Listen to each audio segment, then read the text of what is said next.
Sorry for the brief delay there, everyone, but YouTube changed its backend on how live streams work.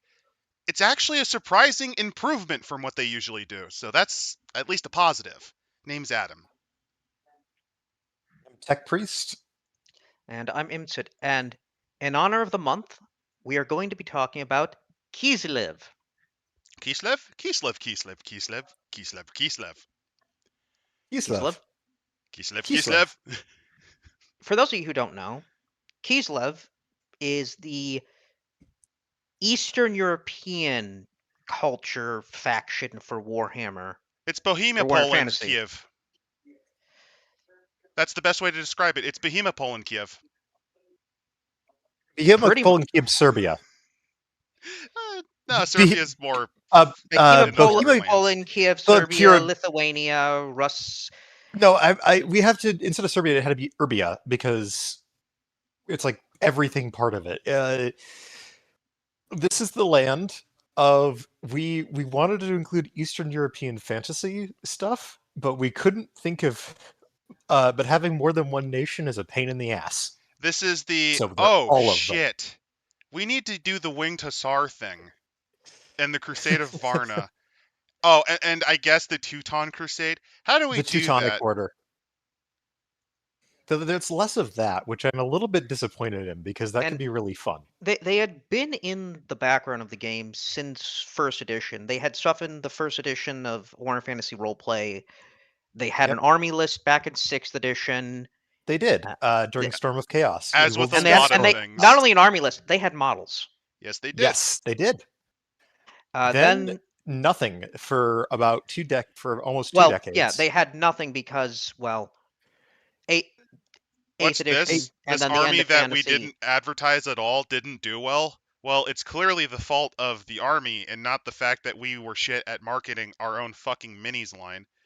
Therefore, totally, we have to get rid of it. Like, brand synergy.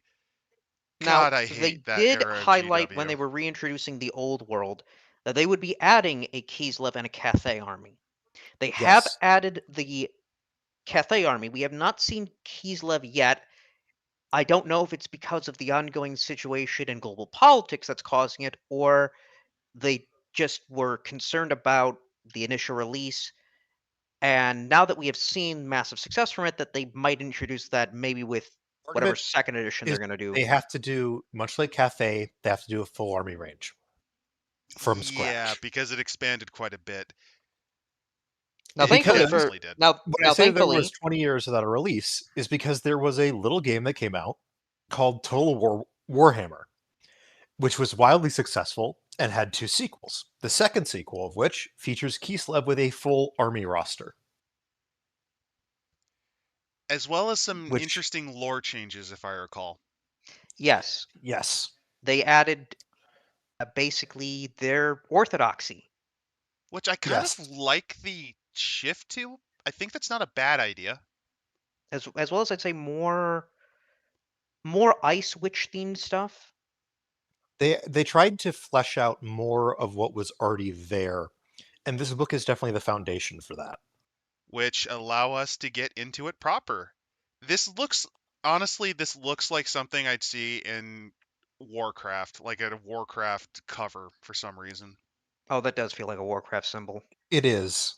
It feels like Warcraft when I look at this. But welcome to the Realm of the Ice Queen. This is probably the best version of Warhammer Fantasy Roleplay. Mainly because it's not the one with the cards in it. That's 3rd. So first edition is a little wonky because it's 1st edition. It was really early in the settings history. 2nd edition is by the time that they've kind of got their shit together and how the world's supposed to work. It also has a shitload of source books, which makes it probably the easiest to kind of play games with. I wouldn't say that that's the reason why. I would say the reason why is because it introduced the same system that would be used for the rest of the line until the death of Fantasy Flight. Fair enough. Even then, Imperium Maledictum and Warhammer Fantasy Roleplay 4th and soon to be 5th edition. Yes. Now Cubicle 7 brought it back, but Cubicle 7's 4th edition is distinctly different than the original. And there are going to be people probably that will argue for one or the other. Me, I I can prefer definitely. second. Yeah, second tends to be the better of the two. I've kind Second's a of bit looked through. smoother, but that's just more of like, I think the design for second is that your character is going to die horribly, so we're going to give you a very quick way to make another character without feeling like you're wasting your time. Pretty much. It's similar to how you can have edition arguments with Shadowrun. Second edition, it's smoother. You get into the action quicker. It's a lot simpler to make up a The character. career system, however, the problem is the career system can be very confusing. It can be very easy to make a character that's useless. It's also very I do easy to make it very difficult to progress if you're trying to go for a specific one. I do want to Yeah. ask though our chat though if they have played the Total War Warhammer game and their experience with Kislev. Well, apparently Percival is just immediately crashing out. I'm sorry, General Winter's coming. It's freezing you in your chair. You can't leave. In Kislev, you can't leave. Because I will say this, having read through this, a lot of what we've seen in the game is reflected in this book. Oh, by far. The Most of the again, as I said, this is books. the foundation document. Well, yeah, most of the books that Fantasy Flight and Cubicle 7 eventually reprinting, a lot of it's compiled lore from a variety of secondary splats. Like, it's Yeah, stuff from the Black Library, side bits Yes from and army no. manuals, you had and they you made up had quite a Black bit of their own. Library, you had some sort of stories, you would have had obviously Storm of Chaos, giving us actually the army list. Oh god, Storm of Chaos. Some of the We'll get to Storm of yeah, Chaos, but I should note that a lot of this stuff is actually original material. This is not just taken from other army list stuff. This is stuff that the staff at, I don't remember the name of the imprint. It was an in division Black at GW Industries, at the time. Black Industries. Thank you. Yeah. part of Black Library, which Was makes writing it. sense because Andy Law, Graham McNeil, and two people I don't recognize, David Chart and Steve Darlington, were part of this. I know the Law and McNeil very much in with Games Workshop. Yes. There is a lot of people that were involved with this that were involved directly with GW on other projects. We're involved with Warhammer lore as well, which is one of the reasons why, for example, this Tome of Salvation, the Tome of Corruption, things like that kind of have their own distinct feel. There's a lot of stuff that calls back to them even later on. It's kind of because of that. It's also They knew why what they I were do ready for. genuinely have a fondness for Warhammer Fantasy Second. It's smooth. It has a lot of details. You can kind of do a lot of things with it. It makes it feel like there's an actual world going on, which is very important for any fantasy setting. True. But but to first talk about Kislev to the point where it is. So if you know your Warhammer map, which is basically take Europe and and squish twist it a little down, bit. put a big donut in the middle of the Atlantic, and turn Canada into the place where they're the evil elves. Basically, get rid of interesting landforms, kind of scrunch it up. In the center, you have your not Holy Roman Empire, which is mostly forested. To the west, you have not France, which is styled off of Arthurian legend. To the more than southwest, Canterbury. not To the really southwest. the west. Yeah, that. And then to the northeast is Kislev, borders the Sea of Claws, Troll Which Country, is not Baltic, and the World's Troll Edge Country Mountains. being the not Baltic is a very interesting choice. What did they mean by So this? I no, want you to understand the Sea of Claws is the not Baltic. Yeah. No, I was just having fun. Yeah, but what they're surrounded by. So they are surrounded by the Norska, orcs coming from the mountains, the Chaos Raiders from the north, and I mentioned a troll country, a country full of trolls. Remember those and things that beastmen. can regenerate. Oh, also don't forget there's the Chaos Raiders from the east, which are related to them distantly. The not Mongolians, yes. There's also beastmen, because if you have a forest somewhere in Warhammer Fantasy, there are beastmen. It's inevitable. They like grow out of there organically. And there's even worse things, and they're basically surrounded by a large mountain chain as part of Essentially, once you hit their version of the Urals is much closer to like the Rockies. It's called the World's Edge. Was it the World's Atlas Mountain, World Atlas Mountains, or something like The that? World Edge, right? World's Edge Mountains. World's Edge. Thank But you. the point, Which means they're also encountering the dwarves. yes, of both varieties. Because it spirals up into its own range called the Goromadni, which basically blocks off the wastes, although it's not as good at doing that. And if they're connected to the waste, they're also encountering the ogre kingdoms. Yep, there are in fact ogre mercenaries occasionally in Kislev. So, and I should also mention, it's cold. It is very cold Extremely there. cold. Some of It can this is be due to very the cold. effects of the It's- wastes. Some of it if is you due to think- tradition. If you think Stirland or Masolian are some fucking hard places to live, Come on, Stirland isn't that bad. Don't even. As long no. as you don't Or- drink the. Well, no, the thing about Stirland is the land itself isn't that terrible. It's the people there. They boil their beer and they throw shit at you. Yeah, Oh, yeah. that's the problem. It's not Stirland. It's not the land of Stirland, it's the Stirlanders that are the problem. I In mean, this essay, I will dictate the final solution to the Stirlander question. it and could why be it shall be worse. given to the rightful elector count of Vlad van Sign- Karstein. yeah, signed Adolf von Karstein.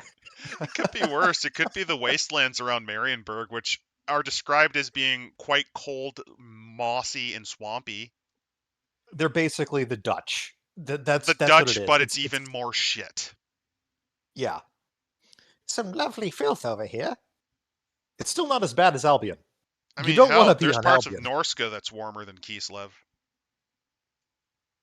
So, Not a ton of it, but there are parts of it where even they freeze. now, for those who would want to adventure there, well, there's always vicious bandits roaming the land. There's adventures that you could have in the cities, such as Kislev or Erengard, or if for some reason Sigmar help you, Prague. Oh, going You to could Prague perhaps isn't travel to that bad. Cathay. But yes, this is the main route on the way to Cathay. If you're going to stop anywhere as a trader, it's probably here. Or Pig Barter, but that's down south. And either way, Well, have fun. why would you go to Pig Barter? Well, either way, have fun. What if I want to get because to Ind? You have to get through all the Yeah. orcs. Uh, All of the greenskins. Goblins, hobgoblins, orcs. You name it, you Exactly. gotta That's why you punch don't want to your go way to Pig through. Barter. That's why you go north. Oh no, it's still bad. It's just not as bad. Also more It's not chaos, as bad. less orc. Yeah, more manageable. Somehow. Don't forget But that, unlike the rest of the wastes, Troll Country is directly connected by essentially glacial plains to Kislev directly. So, every now and again when the trolls get hungry, they just kind of rampage. They come south. Basically, the north of the country is Siberia. It's a cold, empty wasteland with not much on there. Empty plains mostly. Occasionally chaos landscapes because the winds just blow down, because that just does happen sometimes. Have fun. Yep. With a major river blocking the main line. That's sort of the unofficial northern boundary. There are tribes, people, and there are things that will live north of it and come south occasionally that are technically Kislevite, but The way the Kislevites it's work, not really there's like 4 tribes that fused into one sort of ethnicity. they still have technically, though, 2. They still have 2 major ethnic groups. Yes, but there's a couple of others. Though, the difference, though, from the empires, at least, they don't have extensive forests. They don't have your No. Drackwald. They don't have the Drackwall. They don't have the Great Forest. They don't have the forest around what's that? Laurelin? Yeah. Yeah, they don't have Yeah, Laurelin. they don't have to worry about the trees literally speaking Elvish. That's a good thing. Well, no, They do occasionally have- it can. Yeah, they do have some elf forests in Kislev. Small pockets, but they are there. But the vast majority is steppe plains, which that's very easy to see things. It's also very easy to invade usually. This is also why the first of all- Kislevites' main thing, Yeah. unlike Russia, is cavalry. They specialize in cavalry. Well, I do want to say, first of all, pointing out that, yes, the Gotrek and Felix books are good for this RPG. And they do go to Kislev. In fact, one of the They do go to characters- Kislev. There's the an vampire- entire Yeah, the vampire Ulrika is a playable character in Total War Warhammer 3. The Kislevites, one of the books is set in Prague, even. Like, We'll get to why that's not a good thing. Yeah. Prague is But- something else. But to give you an idea of the structure of the country, the north is the shit part. The south is the part with the actual fertile farmlands, trade connections, all that sort of For what stuff. fertility they have, it's and the south is also where they get most of their lumber because that's where the Empire's forests start thinning. Right. But then we have the steppe. As And of described, course, it's dwarves bleak. It's so bleak dwarves that hate it. it's yeah. It is never warm, or the travelers are never warm, and the air is parched and dry. Little rain falls on it. Aside from small villages known as stanistas, virtually the only inhabitants are nomadic tribesmen. Traditionally, Gospodar are still riding around, yeah. Because that's one of the two. There's two tribes: the Gospodars, which are the ones that migrated, and they are descendants and related to the Kurgan, but did not fall to chaos. And then there are the Ungals, which were the original inhabitants. They were actually allies with Sigmar directly, and were responsible for kicking the shit out of the Ropmen, which I think formed one of the tribes of the Norskins later on. Yes. They actually absorb them into the Ungol. That's going to be Somewhat. covered in the next section. And then after you get past the troll country is literally Chaos the Chaos wastes. Waste.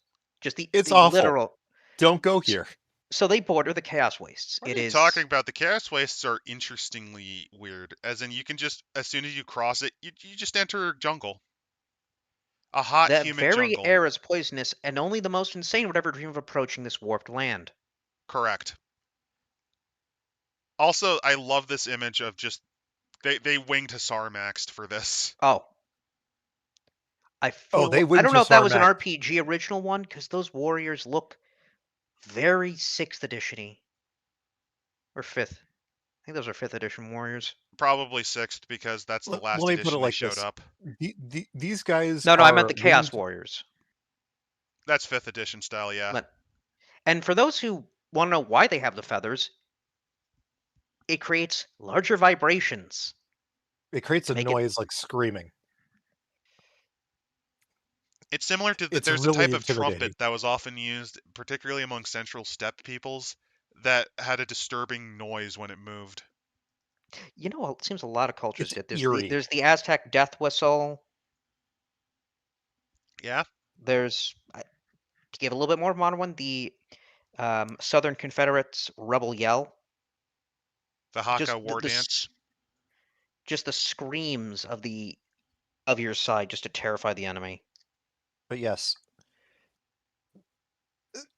Again, one of the other things that they talk about is while it gets really cold, it also gets really hot to the point where there's sometimes wildfires in the steppes, which is Very similar That's to dry actual land. Russia because they have very Yeah. brief and hot summers. Also disturbingly similar to the Midwest. it is basically the Midwest. If you live out in the Great Plains, you understand this. But our people are much friendlier. Eh, Possibly. I do like here, though, that they give us a lexicon, and if you know your Russian slang, you can find a few choice for like bliad, Well, which they is a had to woman change of it. low morals. low morals. Well, yeah, Let's see. Do they have the? They did not include the one that is the very traditional insult. they do have neculturini, a They have non-cultured person. Kazakh, which sounds a lot like Kazakh. Yep, kvass, That's a a type of clear liquor. distilled spirit, renowned for its potency and medical properties. This is actually a real drink that is native to. It's more of a Baltic drink, Polish. It is Slavic and Baltic, but it's not as well known as vodka. We do get yurtas, easily transportable tents. Yurts. Yep. Slovich, an insult to question a person's parentage or inferior lineage. Also, the term ataman is an actual title that was used specifically among Ruthenians. It traditionally meant the leader of a host. Kroa being a cow or stupid person, which I feel like that's They a wanted to say Polish for Kurwa, but they couldn't. yeah. That's actually that is an attempt to do the Polish kurwa, but it's also there are a variety of insults based on what specific ethnicity you are. There's a reason that, for example, Ukrainians are often compared to pigs. Well, that gives us Swina, pig or disgusting person. We also have Oblast, a broad, empty, frozen region, which is Russian. It specifically means I don't know what the A specific state. term means. It's like a state, It's like yeah, a state Yeah. state or or a province province. or prefecture. Like you could when they have Dewastajka, that's Polish. They have decided Like to, again, for When it whatever looks like reason. I just wanted to point out they have yeah. decided for whatever reason to fuck up Rasputitsa, which is a real term. This is the wrong season for it, though, because Rasputitsa is actually the muddy season, the wet season that usually is during spring. It's not the snowy part. That's a different thing. Well, I think they're getting more to the thing of roadlessness. True, but that's due to mud, not due to snow. Kumis, a strong alcoholic beverage made from fermented mare's milk. Oh yeah, that's Samogon, a a real crude that's a real moonshine. drink. yep. There's most of this is just The you can kind mazurka, of which even is make an it up. actual style of dance. What did they mean by calling the Kazakh raiders?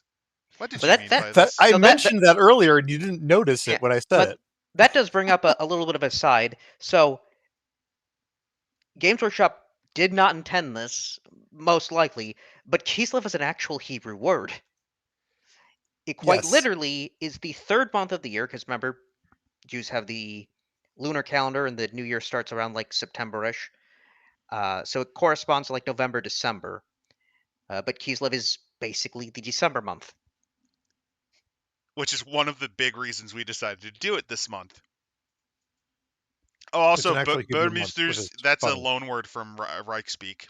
That's Though also Definitely. funny enough, Dragonlance also use this to represent the godly force of instinct, and Xenogears, it's the name of a country.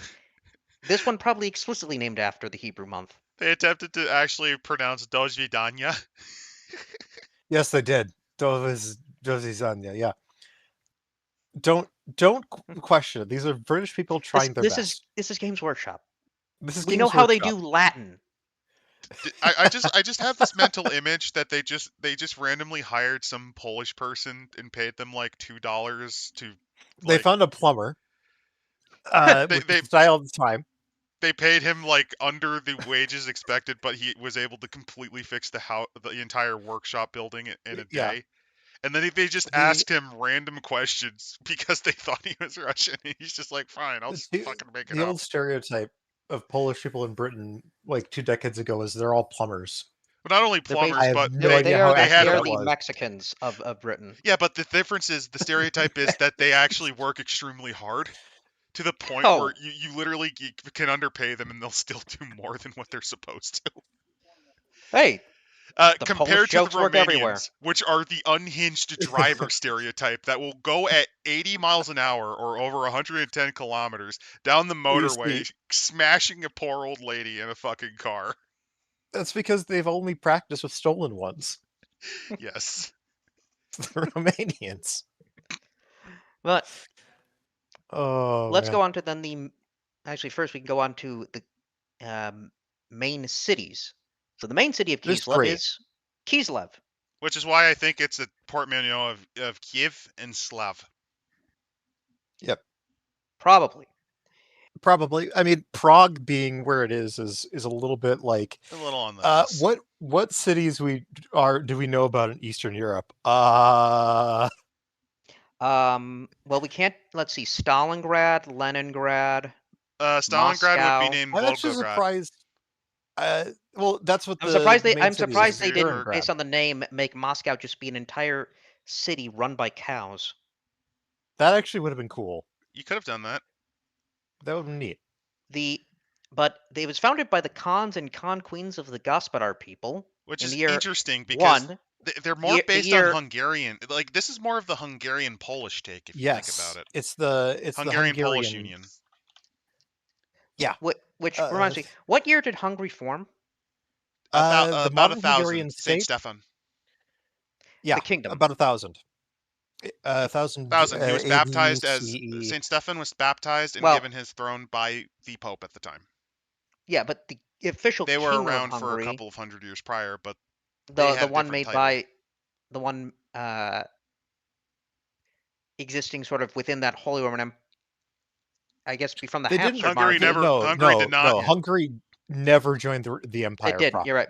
They were Only Habsburgs, until the though. Habsburgs, but that's way out of line. This The is Habsburgs after is way later. So what I'm looking Like at after the way later. battle That's of like 1600s. after the after the battle of Mohawks, the year 1526. What year is Kislev founded? 1524.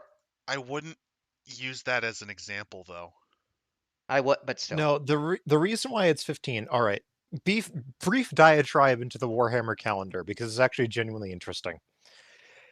The standard imperial calendar is what we usually date things to when we're talking about the old Warhammer world. This is because it's what's used most often in the universe, because most of this stuff is written from an imperial perspective. It's really interesting, though, of their justifications for how it works, and actually the Tome of Salvation goes into this. And it's really fascinating. So, Sigmar, when he founds the Empire, has the problem of, okay, we should standardize our calendar between all these various tribes. So what calendar do we go with? Because they're all using different ones. Eventually, Sigmar basically throws up his hands and goes, all right, here's what we're doing. We are taking the Dwarven calendar as our basis. We're even going to synchronize the year start to that so that no one has the original calendar. We're going to the Dwarven one. We're even taking the months from the Dwarves, but they do it differently because their weeks are 8 days. Because there was one of the tribes that had an 8-day week, and Sigmar's tribe had a 16-day week. So he just put them together because it was an important thing to keep one of these tribes on side. Anyway, sorry for the No, it's useful to know. It's like, there's fascinating. A reason. But I always think, since they're using that as the imperial calendar, if there's a little, No, they're trying to do a little historical joke. It's here more. and there. It's more based on the fusion of the Piast. It's more of a mixture of Piast, Saint Stephen's line, a little bit of the Rurikovic. The Arpads? Arpads, yeah. The Arpad line, Piasts, and Rurikovids. But I would say it's more the Arpads and the Rukovids. Well, the leadership are Arpads, but there's a little bit of the Piast because of the whole winged hussar thing. Like, it has a bit of a bit of a... Yeah, but like we're getting way into the weeds with that, because if we're talking about an invading, I mean, it's very clearly based on Russia, and apparently Percival is stating that GW has not released Kislev specifically for political brownie points. I have no idea if they have or have not. There's been no announcement about it. There's been no. They announced some stuff like years ago when they were initially hyping up Old World. Given they might that be playing it cautious, just because given they don't know how well it's going to sell. Well, not only given that, the reception, my guess is, again, considering they're hyping up lore-wise, like initial invasions of chaos, they're gonna probably release it later down the line with a chaos expansion to start that Great War part. Because, to bring up what happened to Kislev, the original palace was destroyed during the Great War. This has happened more than once, though. They kind of just rebuild it. Then we have Erengrad, which I do not know what that is a reference to. City, Grad means city, Eren... originally known as Norvard, so, Norvard. Oh, Novgorod. It's Novgorod mixed with Petrograd, which was the, Yeah, it's Novgorod. Yeah. St. Petersburg. It is... Oh, and that helps close down. Yeah, that's Petrograd. Given that, that is the... What is it? The closest port that they have? Yeah, it's St. Petersburg. Yeah, it's St. Petersburg, Petrograd. Especially since the Mongols are distantly related to the Germans, it makes sense. Yeah. This Prague, however, is the best city. Also known as the Cursed City. Because during the Great War, The walls and buildings became so corrupted with chaos energy they sprouted tentacles and eyes. There is a taint still today. I mean, it's because They it's been burned the sacked city so down many. and rebuilt it. It's been Yeah, sacked so many fucking times. It's like, oh no, Prague is under siege again. Who gives a shit? It's like every fucking It's year. to the point where, if I remember correctly, even during the end times, I think Prague's destruction was less of a footnote than the actual destruction of Kislev. which is just end times are terrible, basically. So is there a reason why GW just really fucking hated the capital of the Czech Republic? Listen, they had a Czech guy scam them once or something, I guess. You piece Because of they're noted shit. as shifty. I was trying to buy a Trabant from your Skoda factory, you son of a bitch, and you chipped me. I had a clunky lemon because of you, so I'm gonna insult you by making your home capital shit. Well, so the city was starved into submission by trade embargoes from the south. The 50s maybe has a little bit of a reference here. Did the Berlin Czechs have airlift. a but stuff like that? It's now ruled by a Gospodar governor responsible only to the Tsarina. I mean, after how many fucking times, no shit, would the Tsarina want this to be controlled? Yeah. So they do have relations with obviously their neighbors, though the Empire look at them as backwards and primitive because why the They hell kind of would you are, live here? frankly. Like you have to understand that the spread of gunpowder weaponry came later to Kislev than it did with the Empire. And some of One of this the is just due to, well, the main leadership being more nomadics, meaning while they had ideas, it was harder to spread. Industrial wise, half of their fucking country kept getting invaded. So they see it also as their mission. Also, unlike the Empire, they never really got in good with the dwarves. They do have some They have relations. some, but it never was as good because remember, they didn't have an equivalent save the ass of their high king. Yeah, if you think about it, if the Empire is influenced by the dwarves and the elves influence Bretonia, Kislev stands alone by not really being influenced by any of the other older races. There's also it that has it's contact with the dwarves and the elves, but it's not like by any means close. mm-hmm.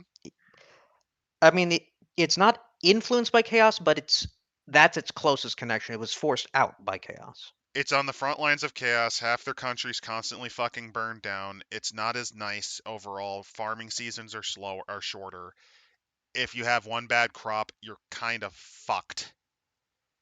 It is just, I completely understand why it's by consideration more backwards. It's just the location where they are. But then that brings up the people.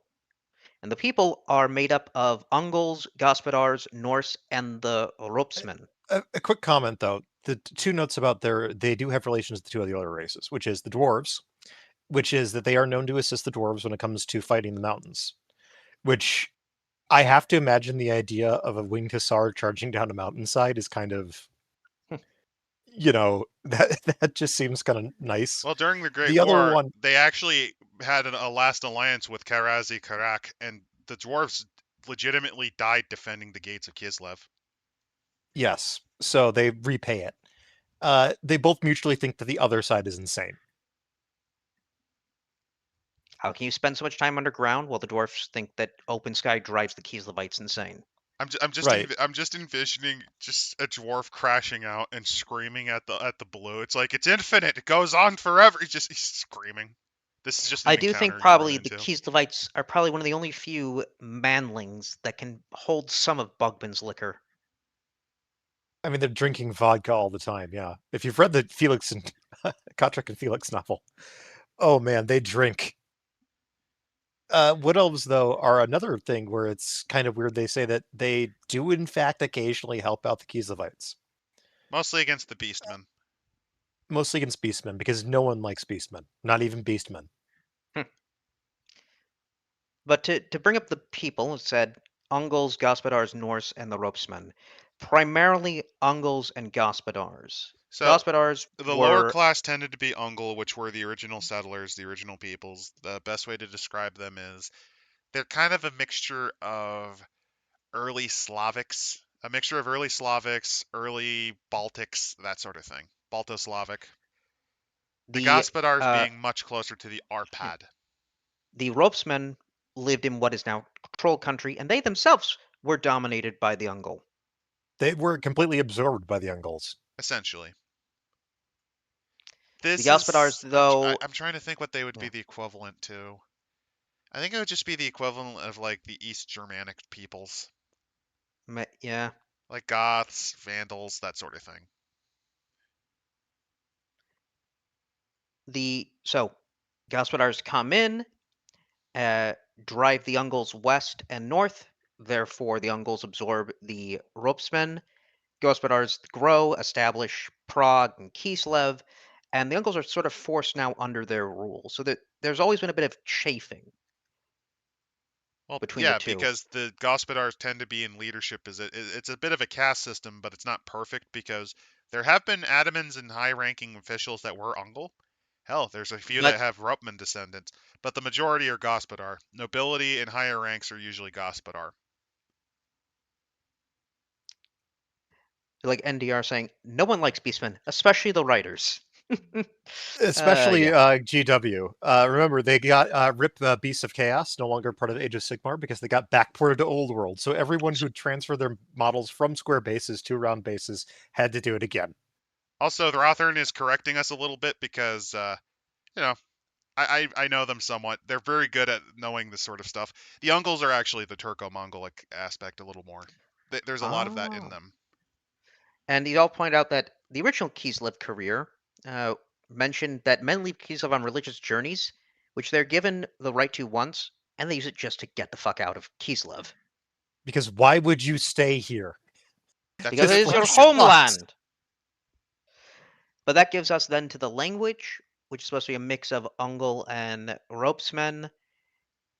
Basically, what happened was they had two completely different language families.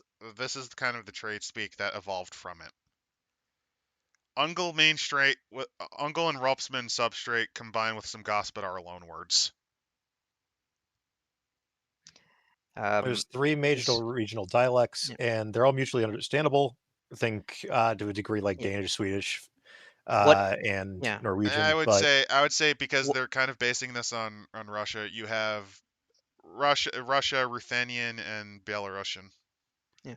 It's to the point where they bring up that there's a complex, or no, extremely complex gender system, which is masculine, feminine, neuter, based on gender, personality of personal versus non-personal, and vitality, animate versus inanimate.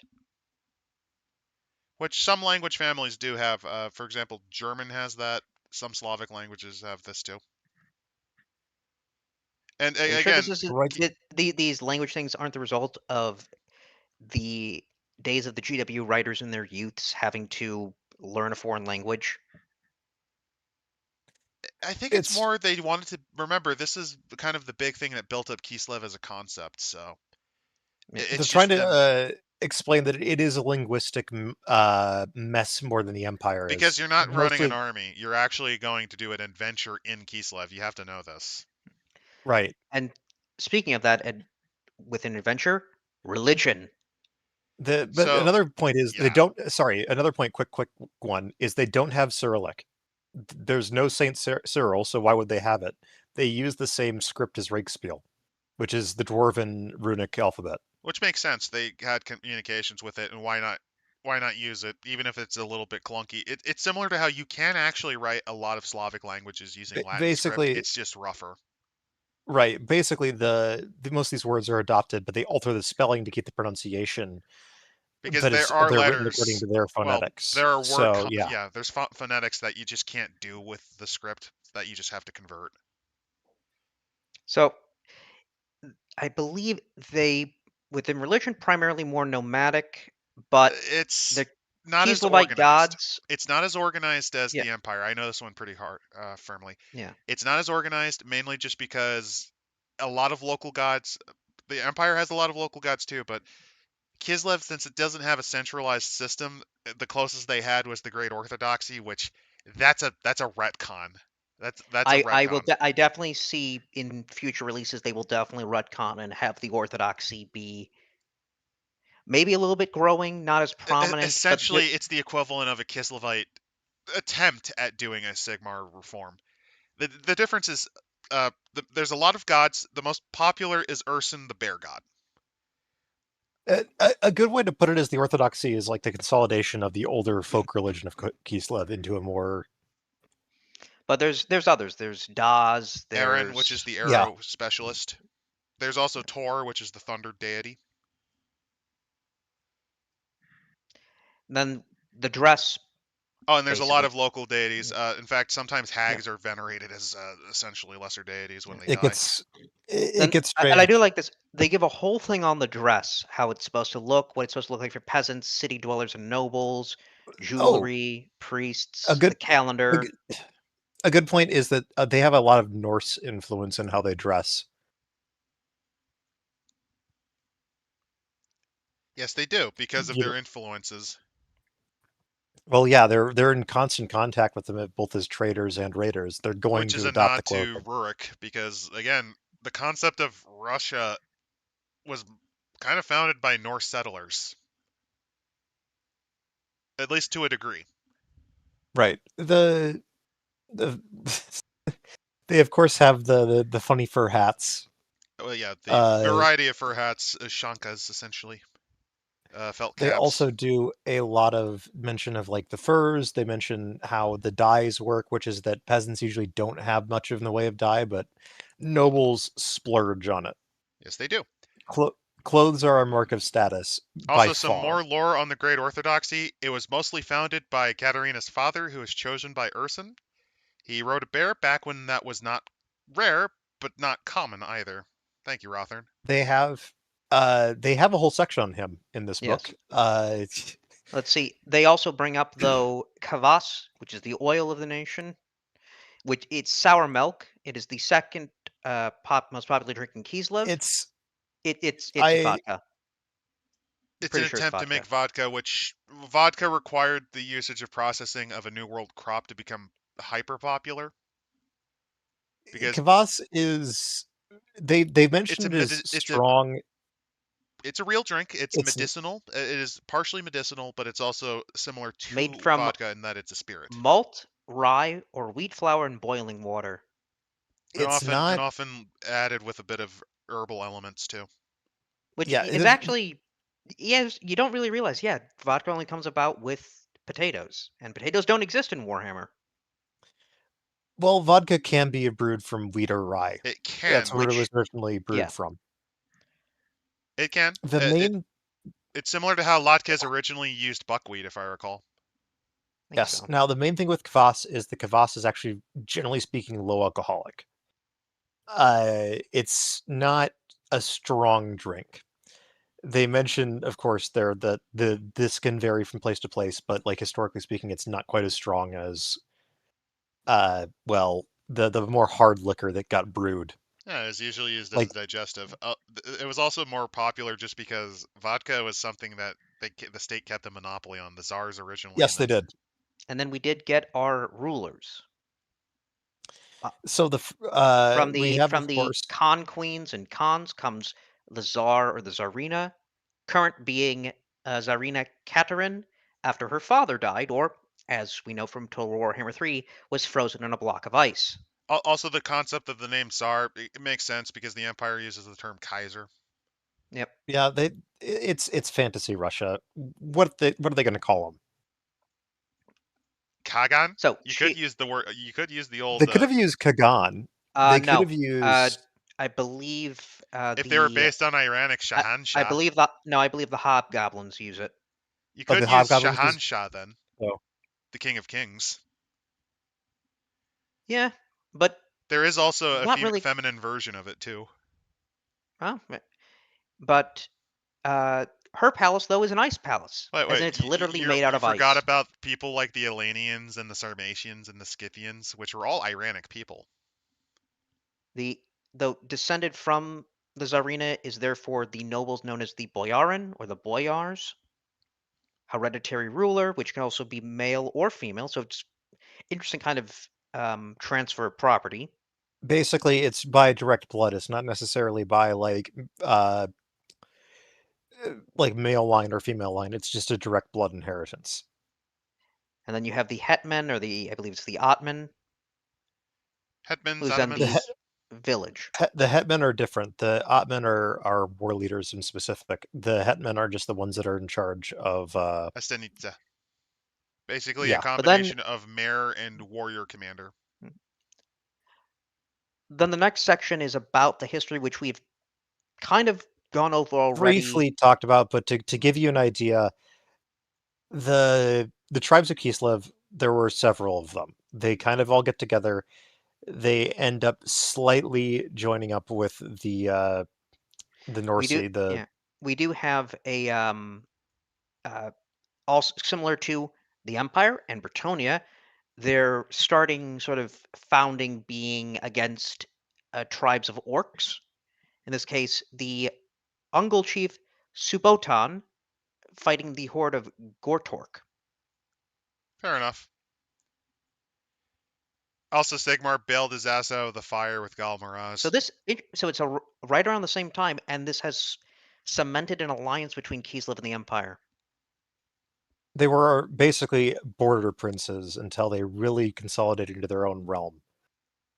Also, there is a retcon for this specific. What was his name? Bokta. Bokta Yeah, is Katarin's father. Mm-hmm. Yeah, he went out to get milk. Don't worry about it. I mean, that's you can play him in No, Total that's War. the so. retcon. Rotherham actually has looked into it.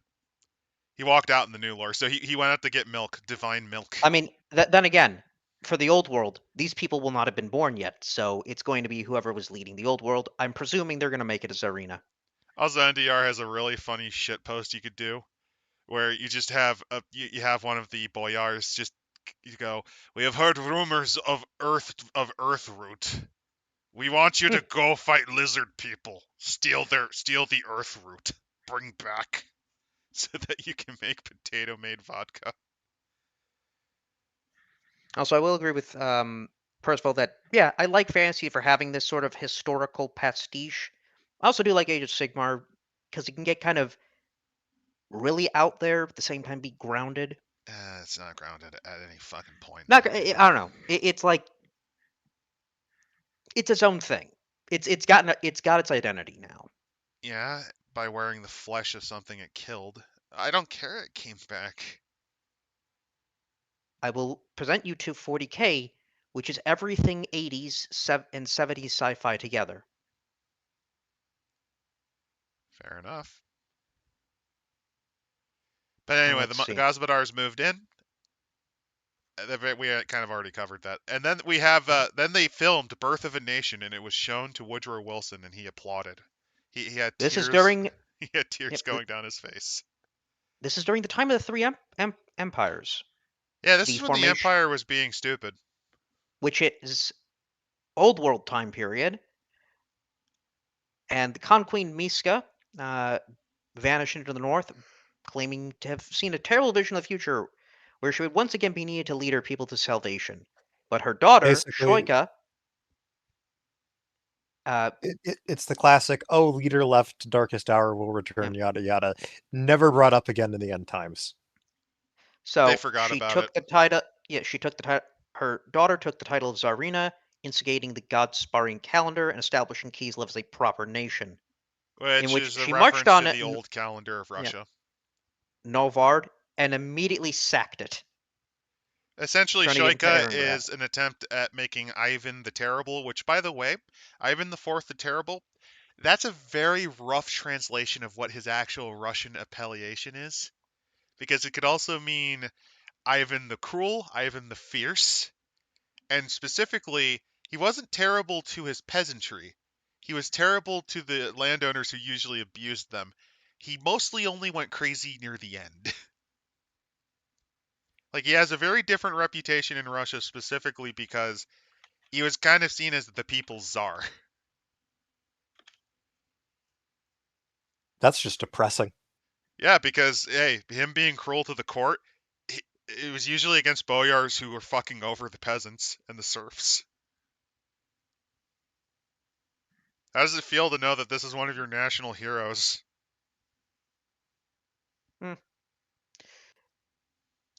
And Anyway, then we have the Uniting, then the Great War Against Chaos, in which Azavril Kal sacked Kislev and obliterated Prague, and requiring the help of Magnus the Pious and the Empire to save Kislev from total destruction. Essentially, this was the Great Death War that almost destroyed Kislev, and would have gone through the Empire.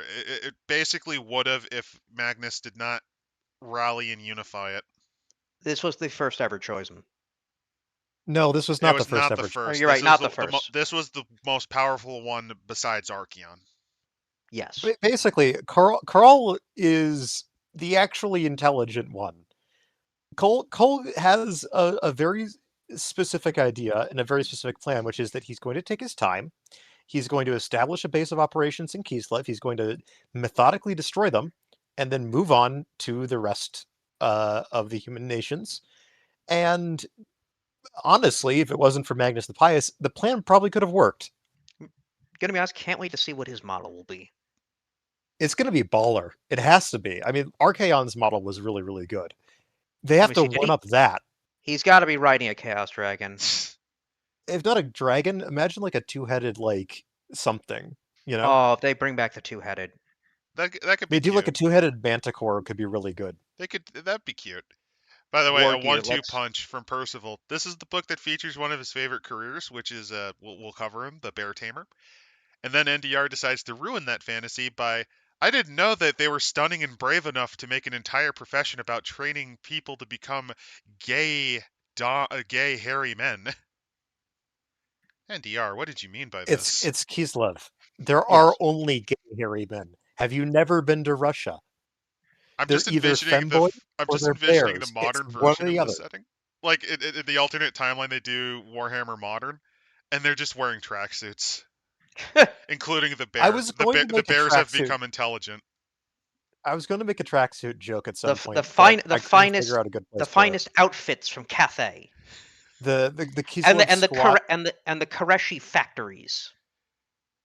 I'm just envisioning like a bunch of sweatshop workers being replaced by terracotta soldiers who just occasionally just spontaneously snap and try to jump out of the factory windows. And there's Well, you see, they weren't mats. they weren't made in harmony or in balance. Oh God. Then Warhammer we Modern have sounds like a lovely shitpost concept. then we have the Red Bocha. As Kislev starts to rebuild, you then get Boris Bocha, father of Katerin, tries to restart a revival of the cult of Ursun, and he proves it by traveling out into the wilderness for 18 days and emerges on the 19th day guarded by a giant bear that would not let anyone near him and surrounded by the corpse of over 24 wolves, and the snow was red with their blood. Yep. Then he dies. Don't worry, he gets better. And then Tsarina is now here trying to hold against the ongoing storm of chaos, which they have raided against which Archeon is raiding against Kislev, in this case being led by Dagorn the Exalted. But then we're talking about, so this is them trying to show off how cool, because we have to. It's time to talk about the Storm of Chaos. Oh God, fuck this event. Okay. So first off, you need to understand something about the design of the history of Warhammer. Arden Kroll getting stuck and bogged down in Kislev is sort of the point. Is Archaon's trying to exceed him. He's trying to get over that. He's trying to go beyond it. The way that they do this is incredibly fucking stupid. Well, it's for those who don't, for those who are unaware, Storm of Chaos was an early 2000s campaign event that Games Workshop did alongside with the Eye of Terror event for 40K. People would submit their game results online, and Games Workshop would look at those results and generate the narrative. Yeah, and based on that, they would generate your games would shape the narrative. Which this is the not problem. No. You're about to complain about this, but this concept is not new. BattleTech did this. BattleTech did this repeatedly. They would then occasionally have to forcibly retcon things because of balancing, but no, it BattleTech did never factor. did this. I thought it factored at least a little bit. No, it did not. Different games have You're done this. thinking Legend of the Five you're Rings. thinking of Legend of the Five Rings. I was Thank going to you. say you're thinking of Legend of the Five I Rings, confused it. where Apologies. the actual plot line was dictated by the fucking card games. True enough, because if that happened, the Capellans would have been fucking wiped. You're right. So, however, But the it's way not, it's the not the rules were first time this structured happened. Yeah. is that Chaos, I believe, was incredibly overpowered.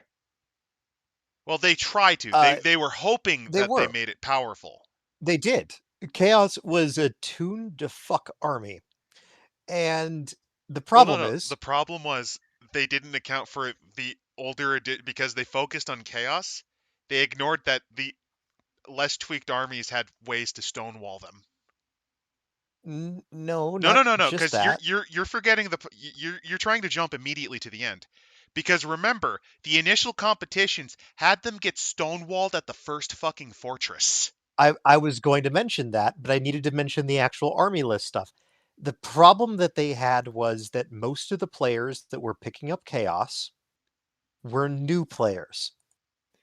Everyone else was sticking with their old armies, which they knew much better than these people just jumping into Chaos, where it doesn't matter how good and cracked the army list is if you don't know how to fucking pilot the army.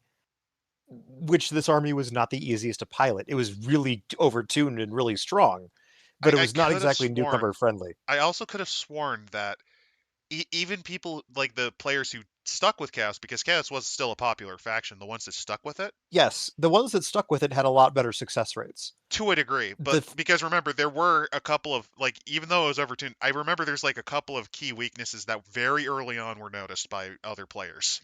Yeah. That if you can exploit, the result of all of this was Chaos not really winning, and Games Workshop retconning pretty much the entire thing by having, well, they twisted the results to have Archaon bypass Kislev, do a rush for Middenheim, and then have a huge big battle between the Empire and Chaos, and then you skipped several really fucking funny moments. Yeah. You've skipped it. So first off, the orcs show up. First off, Bronze Fortress, which was supposed to be the easiest one. We need to stop this. So the first area of the campaign was Kislev, where if you were paying attention to the online thing, you were noticing that it looks like that Abaddon was having the same fucking problem that that Cole was, which is Archaon. Archaon, sorry. I mix them up occasionally. No, this is actually why Storm of Chaos happened. No, here's what happened. The Cadia falling, that was because they switched places accidentally. It was a cosmic chaotic joke. Abaddon was possessed by an actually competent commander for like 5 minutes. He was possessed by Archaon himself, and Archaon was possessed by Abaddon during the Storm of Chaos.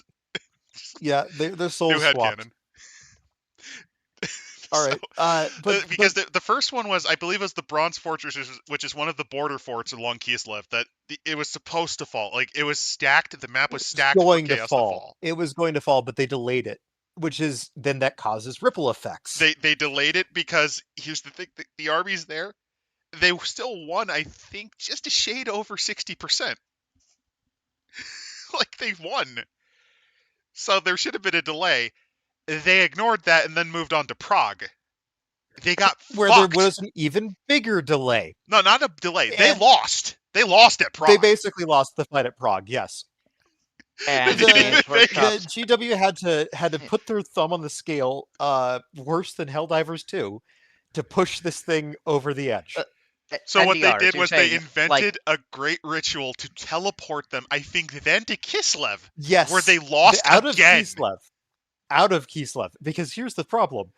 So the expectation is they're going to take the first few border forts. They're going to get that. They're going to burn down Kislev, and then it's on for all that. It'll be really easy. It should have been the border forts. It should have been Prague, then Kislev.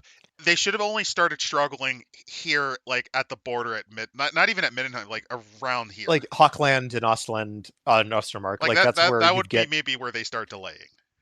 Yeah, yeah. They got walled at the forts. The problem is this: they forget two things, which is that if you're really, really not caring about the lives of your soldiers and their supplies, you can just, in fact, in this era, just fucking march through enemy territory willy-nilly. As long as you avoid a pitched battle, you can just kind of go where This you is what want. they And if did you're with not the caring bronze about your forts. supply lines, This is what they did to yeah. get around the bronze forts, which annoyed players. Some of the players got annoyed at this. Then, Well, that's the thing. It's like they could have just had it be like, oh, all these fortifications. They just ignored them. They just move on. They could have written it like that, and like, they they took didn't. horrible casualties, and now they're surrounded in the back. Oh no. Oh no, and it's like, well, it's chaos. They don't give a shit about their own casualties. Like that, you could have Then they done a lost in lot of Prague, other stuff. and the players are They clapping lost in themselves on the Prague, back. and the players were like, "Wait, we've done it, guys. We've stopped it." And then they have to They teleport. Literal this. ritual to teleport the I want entire to note army. this. I want to note this because Storm of Chaos goes so fucking stupid. All right. Imagine, if you will, Then they rig the that Hochland someone. fight, and this is when people give up because they realized early on there's one army that hard countered them, the orcs. Orcs were winning almost all of their fights against Chaos. Orcs were also winning a lot of battles in general. Orc armies were very strong this edition. Also, the players are hyper dedicated. Orc players are probably They're some of the hyper most dedicated. dedicated, so they're sharing a bunch of information because remember, And orcs they have a win cracked. condition too. By the way, the stupidest thing, guess who gets lumped in with Chaos? Orcs. No. Tomb Kings. Yes. That was the other way they were trying to weight the scale. As a Which is Tomb King really- player, I am outraged. Which, by the way, the Tomb King players intentionally stopped playing in tournaments. Just to spite them, because they were disgusted at being lumped in with the wins. The funniest bit about this is that if you look at the actual end results of it, the Tomb Kings are the only faction that gained ground. Yeah, because they actually won the first two successes. They won consistently enough that they would have gotten the Yes. objectives. But then what happened was when they were lumped to force the Chaos win at Hochland, they stopped playing. Right. They stopped submitting reports. By the Basically, way, it's the the Empire case army they- was nerfed, and their new units were supposed to die. Particularly the priest who is like supposedly the new Herald of Sigmar. That guy was consistently able to defeat Archeon's mount, and was actually hurting Archeon. Volton was actually pretty cracked. No, like you But think here's the that thing, they were made GW specifically to didn't lose. realize that he was better No, than he no. was. No, he was. No, they didn't realize he was no, supposed to lose consistently. they didn't just rig him to lose. They made these as dedicated lists. Was it balanced more in the favor of Chaos? It yes, was, but he won. The hero He kept units winning. were actually cracked out. Both of the hero units. Well, this were was cracked Hero out. Hammer if it's 6th. Yes, and so Volton as a unit was pretty fucking good. So yeah, he could go toe to toe with Archeon, which was the intention. They wanted those big showdowns. They But he wanted kept that sort of wrecking stuff. them. Yeah, because his rules were slightly better than Archeon's And when it came to those challenges. it ended with... It culminates in all but the Orc and Empire players intentionally winning at all costs. They went full win at all costs because at this point, they were seeing with the results, it was clearly rigged. There were points where they literally just said, yeah, this battle was won. This is all on the forums. 90% victory against all them. on early 2000s forums. This is being all arranged in early 2000s forums of people coordinating this shit together because they're like, fuck this is stupid. To give you an idea, several of these experienced guys intentionally dusted off Orc armies just to further ensure that the Orcs win. Which this all culminates in a couple of things. And Archeon literally being slaughtered infinitely. Give me a second. Give me a second. So they've bullshitted their way all the way to Middenheim, of all places, because why that was supposed to be the fulcrum point. Like Storm of Chaos was supposed to be stopped here. But if that was the case, why the fuck didn't they just sail over the Sea of Claws and go through Nordland? That would have been smart. You know, here's what they should have. They should have. After failing at Prague, Archeon goes, okay, we've got them distracted.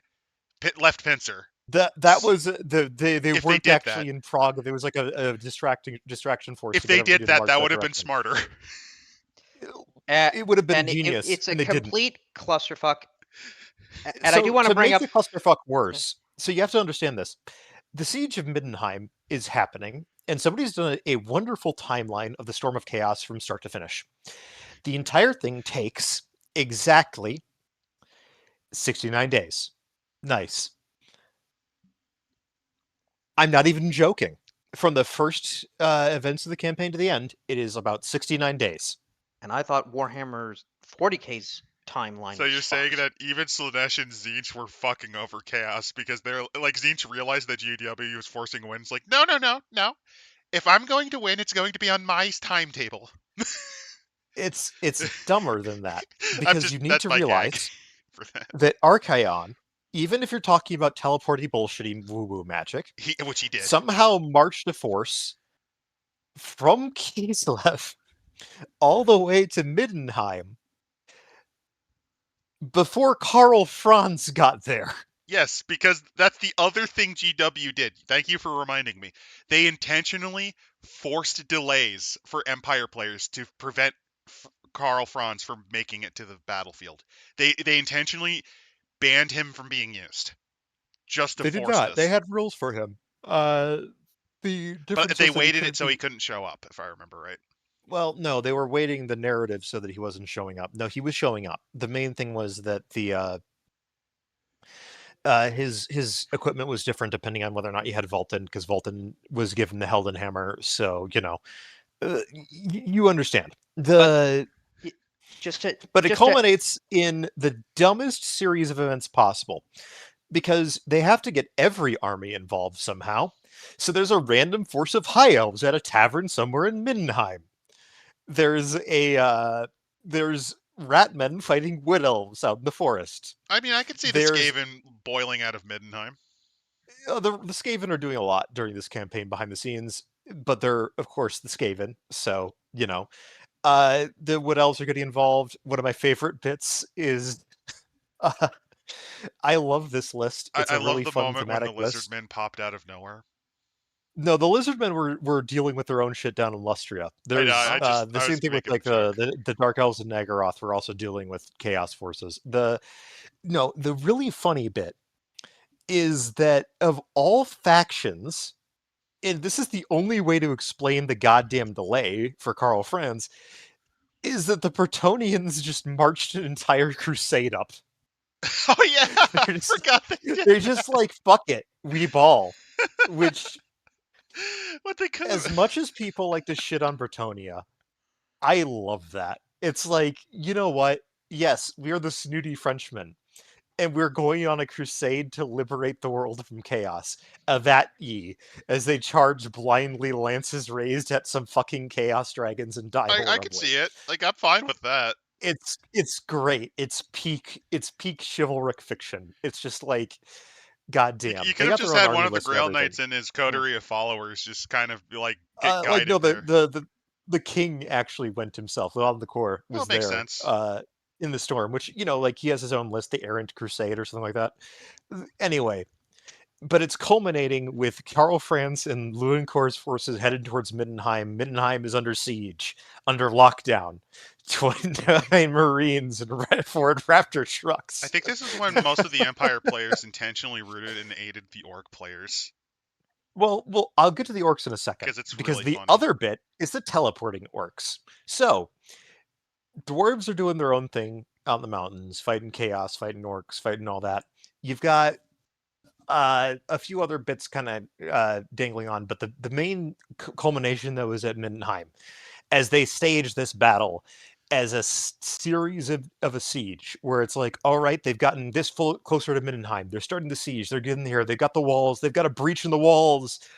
And then throughout it all, the players are revolting actively. The players are like, "This is bullshit. We've already know that they you can look at the reports. They did not make a breach." So GW actually backed that one off, and then they conveniently remembered that Karl Franz can move troops around, and is coming towards them. So, so thus begins the last attempt to take Middenheim, where you have Vulcan face down against Archaon the Everchosen. Now, if GW was good at writing, the following would have happened. Vulcan meets Archaon. They fight. They kill each other. There's a new Everchosen, or Archaon gets resurrected off in the Chaos Wastes, and he's plotting his next campaign. That would be which would interesting. not be this Like if he got like a chaos mutation as punishment too. If he got like a chaos mutation as punishment too. You could easily create then a second Archaon model with chaos mutations, where it's like him coming back as a Daemon Prince or something. I don't know, Not as a or prince, even as a just Archaon chastised the soul. second show or chastised like model, and you could create a new Or avatar. So you could do a lot of alternatively, stuff. no, I got it. You make him like Lucius the Eternal, where his helmet is possessed by a spirit. And so he's possessed the next ever chosen or whatever the fuck. Like point being, that would have been smart. That would have been clever. That would have been a climax to a campaign that probably would have erased a lot of the bad feelings. But they love Because yes, we they lost love him too Vulcan. much. Yes, we lost all this. But Chaos got driven back, and it was a big, successful moment for everyone, and everyone got to show off, and the Empire still got wrecked. Perfectly fine. But they liked Perfectly Archaon good. too much. But they didn't do that because they have to obey the rules of the campaign. And guess who has been trolling this entire time, as Adam has mentioned? Orcs.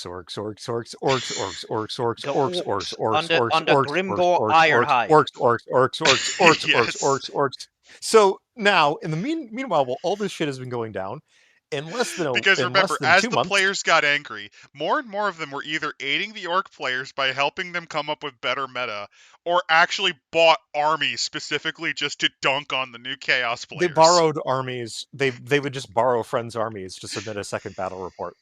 Like it's that sort of level of petty. Because after the pro, it's not just the prog teleporting. People were pissed about that. It was the other battles leading up to Biddenheim. Right. It just was like, all right, come on. Wait, you're guys. telling me that this flank of the Empire army was destroyed? Are you fucking kidding me? Yeah, they lost, but barely. You're really gonna tell me that that they're all wiped out? It wasn't a fighting retreat, like okay. Oh, we stopped them at this river. Oh, we lost. Okay, fuck you then. Orcs. So, out of nowhere, because the orcs were winning really fucking hard at this point. There's been a B plot of Grimgor seeking the greatest fight possible. He has heard that there is a git somewhere who does not believe he is the biggest and the best. And his name is Archaon the Ever-Whatsits. And so he is leading a wog directly towards the Chaos armies. This is the second option you could have done. GW he crumps Archaon so hard that instead of the Storm of Chaos and the End of Times from Chaos, now comes the Green Tide. They could have done that for a couple of editions. They couldn't have done that. That would have been something that people wouldn't have liked, because it would have been out of nowhere, and there's no narrative balance to it. It would have made Orcs players happy, but it really wouldn't have helped many other people. I know, but it's something that you could do for an edition after this. Now, back to where I was. So this army has been rampaging across towards the Southern Empire, towards making a beeline for Archaon's forces. Oh yeah, you reminded me of another thing. They were trying to ally. No, you reminded me one more thing. Empire players fighting orcs would intentionally crater their fight so they get there faster. I remember this now. That happened. Yep. So basically put, there's a wog headed right for Archaon. Now GW tries to pull a fast one and say that, they lost a fight to the host of Chaos here. And the player base at this point has been thoroughly fed up and went like, no, that makes no sense. You can look at the results. They won that battle narrowly. It's enough for a win. And so GW finally, at the end of the campaign, they basically do what every good GM does when their players are not going along with the railroad. They flip the fucking table. So, back to that climactic fight between Vulcan and Archaon. Vulcan gets injured, his Sigmar birthmark caused Archaon to have a freak-out panic moment. There's a fight over Galmaraz with him and like Luther Huss, who's like a priest of Sigmar. And then it seems that all is lost. Vulcan will be... Yeah, I'm about to get to that. Archaon is raising his blade to finish off Vulcan, kill the heir of Sigmar. And all of a sudden, here comes Grimgor from the top rope with a steel chair. He literally shows up, smacks him really fucking hard once. As he's on the ground, basically out like a bitch, Grimgor nods and says, "We did our bit," and left. It's funnier. So, because you have to understand that the narrative is that orc army has been stopped, but Grimgor still has to show up. So Grimgor basically went like, right, fuck this fight. There's a bigger fight, and just left to go single-handedly charging through a chaos army to find Archaon. Got to him, proceeded to kick him in the balls.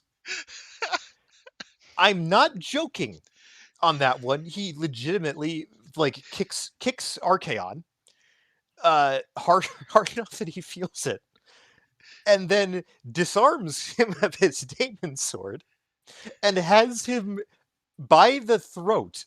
Like his blade is at the throat of Archaon, and then just shouts, "Grimgor was the best!" and just runs away because he thinks for some reason not killing Archaon is more humiliating.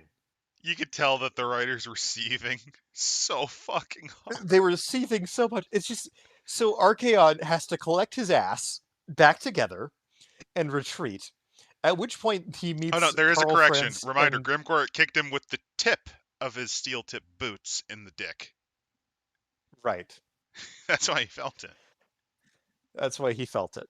But the Archaon, now that he's been bitch slapped by Gorguts, it's just like Grimgor, and it's just like, what the fuck is happening? Karl Franz and his friends are coming.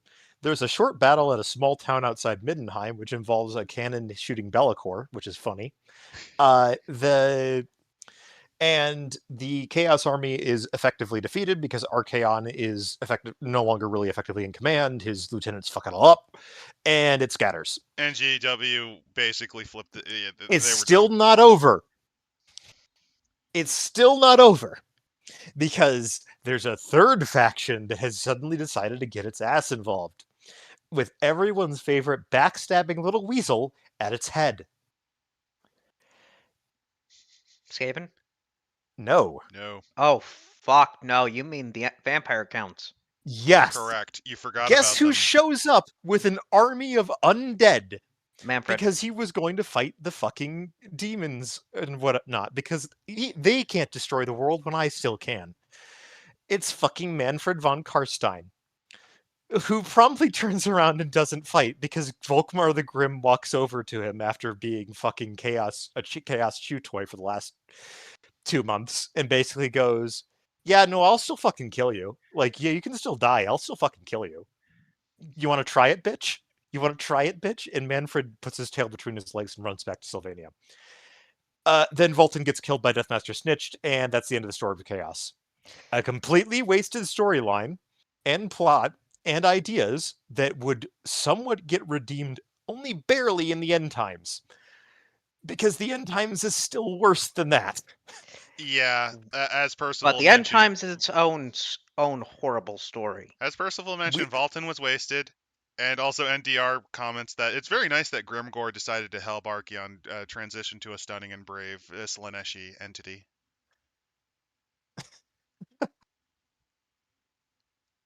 But they had to do what they could to use Storm of Chaos because Kislev got fucked up by that. The thing is, it was still less destructive than the Great War against Chaos for Kislev because they just sort of went around the big. Yeah, they just sort of teleported. They kind of went around most of the actual population of Kislev. Yeah, it's still shitty. It still sucked, but like, it was by no means as bad. But that explains where we're at now, which is after all of this clusterfuck, Kislev is again trying to rebuild. And as for the politics, it's an autocracy. It's an autocracy in the vein of Russia. Its control is both stronger and weaker than the Empire by far. You do have more centralization. A lot more, like notably more. But it's more centralized. There's a big issue of the boyars liking their autonomy, and they especially like the fact that they're all gospodars. They do not want the Ungles getting more power, even though that would probably get them to be more closely related or more closely strengthened to the Tsarina. Well, it's that Kislev is mostly empty, so it's more like you have a centralized but a much weaker state and a bunch of very powerful Cossack hosts. This dude's dancing with a bear. Oh, that's cute. That's cute. But yeah. Oh, they do here, yeah. With the Otmans, that matrilineal inheritance is common, though female Otmans are somewhat rarer. Well, the main leadership, it tends to be matriarchal because of the way their ice magic works. Yeah, it's true. In terms of physical power, yeah, it's a little bit different. It's more of like this. The entire rank structure is more centralized, but less. Because as everyone knows, absolute rulers don't actually rule absolutely. They need subordinates that are willing to listen to them and obey them. And Which is that's what where both the Atamans, governors, and hetmans come from. yes. So one of the big ones is that the Atman, while they're officially the ultimate ruler of their Stanitsa. God damn it, Staditsa. Thank you, because I'm terrible at pronouncing words. In most of these areas, it's official, like it's their sort of thing. It's appointed, but it's not like a hugely appointed position. Usually, it's taken from recommendations from locals because you don't want to have A people tyrant. that won't listen. Yeah, you also don't want to have people that just won't be listened to. Which They is have honestly some the checks, but it's mostly from the local religious authorities and ice mages. That's about it. Yep. Yep. Then you have the Druzina, which are sort of like an effectively oddman level, but for the Gospodars. they're basically knights. The best way to put it is that these are your local petty nobility. They don't have actual authority. Lands. Or yeah, they don't have authority, but they do have. Yeah, it's a formal rank, but usually it doesn't come with land. It doesn't come with any sort of like that. But it's definitely a title of prestige. It's often used to be as a reward. And while there's some hereditary, the Tsarina has been starting to use it as I said before, as a gift, as a status thing to get more control over her nobles. And Then you some of the have the boyars boyar, don't like which, that, yeah, which are their actual princedom, I guess. they're comparable to prince. They're landed nobility. Yeah. They Yeah. actually have a lot more power compared to the Druzina, but it still pales in comparison to the Tsarina. And then you have Yes. the Frozen Court, which is Which literally it's is made out of ice. To the yes. point where She made a palace out of ice. formal court dress includes layers of fur. It's Uh, that fucking cold. Effectively, she's using her magical abilities to make things work better. It's really clever. It Can you also can you imagine highlights that this is my power. Don't fuck with me. Can you imagine if the Ice King from Adventure Time showed up here? He'd be fitting right in. So here are the rules of Also, conduct. probably killed for being a chaos sorcerer, but Definitely. You So know. here are the rules of conduct. You may not turn your back on the Tsarina, which means backing away from her has to be done forward facing. You may not sit in her presence. There are exceptions to those that have trouble standing, but they have to be influential. You may not stand behind the Tsarina. This rule is interpreted to mean everyone in the room must be within her field of vision. Your head may not be higher than that of the Tsarina. Thankfully, she's tall, but if you're taller than her, you have to crouch. No one below the rank of boyar may speak directly to her. Instead, you have to be spoken when invited to. And there is one exception, which However, are her personal bodyguards. the other exception with the rank of boyar is she can just no sell any of those rules whenever she wants to. Maximum power. Exactly. In any case, on to the thing that everybody remembers, which is the military. I absolutely fucking love this. The Gospodar Winged Lancers and the eponymous elite Griffin Legion. To understand, they have a mix of your classic Cossars, Cossacks with the winged hussars. It's one part with Kossar. a lot of it's also I think they were called were they the Streltsy or the Rusini? Basically, it was a type of light. It was a type of light lancer. The Streltsy are native. from new. Are new. Well, the no, Streltsy are specifically those that are arranged with they're gun axes. Oh yeah, they're the special type of they're gunmen. infantry They are that was made by the Russia, core firearm troops of Kislev. First They attempt have at a a talk Russian about that. standing army. Yeah, I'm But then confusing them because there was a similar type of lancer. I think they were called Rusini, which were light lancers, most often used actually during the time of the Mongol hordes. Mm. There's a Basically, lot of yeah. but then there's you a do lot to have draw from, and they do draw from a lot of sources to make this thing work, which is good. the horse archers, which are Ungol. Yeah, fair enough. I forgot that they were more based. Oh, why did I not realize that they're the ones that are the stronger Turka, They're Turco-Mongol more thing? the Yeah. the Hungarians, because as we all know, Now, Hungarians yeah. are just Now, what's interesting here are the Kosars. This is the standing army, and this yes. is a combination of Ungol and Gospodar.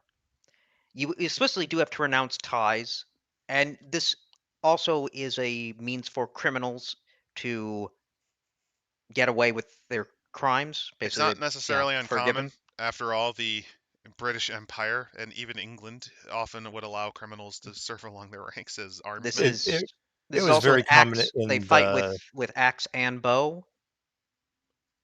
yes. They do have firearms as well. They've been adding more of them. It's kind I of an think that's interesting mentioned in concept. another book. However, reforms to these are being paused by nobles both of Gospodar and Ungol, as they are suspicious of any moves to increase the standing army and have encouraged the winged lancers and horse archers to see any attempt to include cavalry in the standing army as an insult to their prowess. I just realized that the other interesting thing is their choice of axemen. That indicates that they're not as skilled at forging longer swords. Axes were traditionally used mainly because it was a multi-tool. It also Axes are required just less cheaper to metal. make. It was less metal, Cheaper, and probably you don't even need to buy it. The man will just come with the axe and the bow. which is something that was pretty common, if I recall, in the Grand Duchy of Lithuania. They were known for their So, axemen. so they do not want the nobility, the cavalry, to be part of the standing army. There's uh, the other thing with axes, and I'm just going to say this very quickly. This is historical nerding out a little bit. We see axes a lot in the late antiquity period around Rome, and there's several reasons for this. Early chainmail is relatively fragile. The forging techniques would get better into the Middle Ages to make these things more resilient, but it was the best way to get through chainmail is either you have a weapon thin enough to slip through the links, blunt force, or just to splinter the mail. And that is Just another benefit of axes, because you can use it on full plate armor. Oh yeah, because of the plate armor of Chaos. Mhm. Because if you swing an axe hard enough, you're breaking bones. You're going to with a Now, sword. to be fair, it counts as a hand weapon in Warhammer, so Yeah, doesn't it do counts any as a basic damage. hand weapon. It's not going to be the same. But no, what I'm talking about is from like a real world historical perspective. Axes are actually rather good against most lighter forms of armor, and can even make people with heavier forms of armor like jacks of plates, things like that, not have a great time if especially if you have somebody on a horse swinging an axe at you. It's like getting hit with a mace, basically. Yeah. It doesn't have to cut you to still cause a lot of damage, because that's still a lot of weight concentrated into an axe head compared to, like, say, I mean, if you aim it a right, you can sword bruise an where, organ, crack a rib, yeah, break a crack a back. rib, bruise an organ, daze somebody, give them a concussion. That's actually one of the big things. But Because if you start then, throwing up inside of a full plate helmet, you're in for a real bad time. You could actually drown in your own vomit. in addition to this, you also have the Chekists, Oh yeah, you the do have secret them. police. Because of course they have a secret police in Russia. Well, I mean, they're on the border of the fucking chaos wastes, and Norsei and Norskins are. The thing is, they're not chaplains. They're literally just I the mean, secret they're police for not the state. I mean, they're basically the witch hunters, just angry and Russian. Yeah. But that brings up now the religion and magic. This is where it gets interesting. This is where I say, like, So the continue. sorry, this is where I say, like, this is where Kislev really defines itself as different from the Empire, is this entire section right here. So you have first the cult of Ursun, which was a fading cult, but Boris brought it back, and it's their relationship with the bear god Ursun, which you can tell is a bear god because it has the Latin word for bear in it. Also, before then, it was very likely it would have been subsumed under the cult of Ulrich. This stopped that. Hence why in that whole myth, you see him having murdered wolves. Ulrich's beasts are wolves. You could actually describe this as an attempt to identify itself as its own nation. Like it's more of a national reforging to avoid that. Urson and Ulrich are close deities in terms of their portfolios and worship. It's just that one happens to be Ulrich killed wolves and became a wolf, and Urson was always a bear. Also, I got it wrong. Also, For whatever reason, I thought Daz was Aaron. Like Aaron was the name. No, Daz is the archer no. god. Daz is probably the more closer or probably a more stale religion instead of being this more, I'd say, isolated or more growing Urson cult, which Katerina pays homage to and is known to trust personal friend Frederick Solzhen. The Solzhenitsyn reference.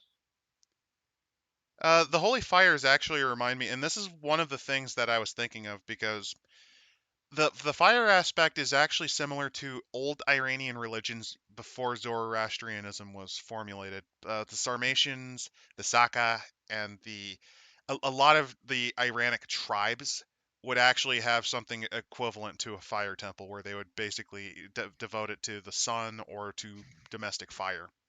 And this is the holy fire, which, interesting enough, doesn't Ulrich have his own holy fire? Or some sort of sacred flame? There is an imperial god that does, but that's not what it's trying to be. But this is, I'd say, Ursun might be more of an Ungol thing, it feels like. Daz is more of a Gospodar. Yeah, I think you're right on that. And then there's the Ice Witch cult, which has become much more powerful over time. So the Ice Witches are, This is Gospodar. eh, This is very yeah, cleanly Gospodar because they're con the queens. only women. Some even believe, because Zarina, Katarina's an Ice Witch, she's the most powerful, she might be a reincarnation of Miska, the first Ice Witch and the first Zarina. In turn, Katarina's been giving them legal privileges similar to those extended to nobility. There's a couple weaknesses in their cult. First of all, because of their divine origin, in some respects, their national founding origin, they don't really interact with the serfs. The other thing is their power is reliant on the seasons. They are strongest during winter. But then you also have the Wise Women, or Hag the cults. Hags. Yep. So, these are they're more associated those with the Ungols.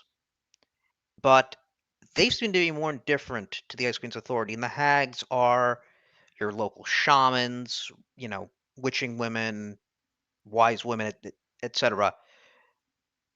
The difference is that it's not just the lady who knows the right herbs and tinctures to make you feel better. These ones, they're also capable of becoming superhuman magic throwers. Yes. If you have a DLC for Total Warhammer 3, this is through the Hag Baba Yaga.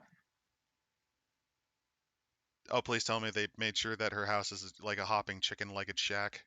I don't know if they have that. That They probably that should do. be a unit. That should be like her personal unit. Like she rides Yeah. in either on that or the giant mortar and pestle. In the game, Baba Yaga rides on a sled.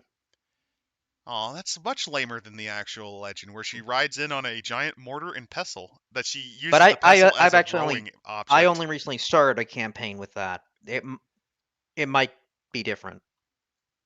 But then you Russian have witches are built different. yeah. Then you do have other elements. The guilds of Erengrad, Because because it's they're basically St. merchant Petersburg. nobility, Yeah. and a Ungol warrior Nevenya. Let's see. Any interesting? He's not disloyal. He answers the Tsarina calls when the spring driving comes down, but never to divide her agents.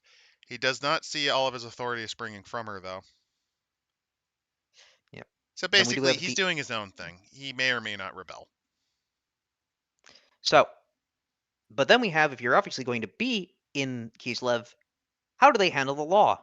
Well, yeah, the law is something very important because you're entering a state much more centralized and authoritarian than several imperial areas. The Tsarina. It's also because, I'm going to be frank with you, it's really funny to put your average PC party through a basic legal course because it's incredibly funny to hear your PCs try to defend their actions. Yeah. So what you're saying is, if you ever ran if you ever ran a campaign in Realm of the Ice Queen, how many characters would you probably kill because they fucked up the law? Probably any guy who worships Ronald. Usually, that's like the extreme case. Usually, it's I find these sort of courtroom things a great excuse for the local lord to extend a pardon if you go and do him a favor. Oh, I thought you were gonna go with Gulag. No, that's a different plot line. That's if you're all actually criminals, and it's like I can't think of a better thing for you guys to do but to stage the fucking Black Ops prison break sequence. You know the one. Yeah, actually, no. Considering it was 8 steps, it's a chaos cult. Chaos cult of Yeah, an uprising. if you're playing chaos cultists, that'd be really funny.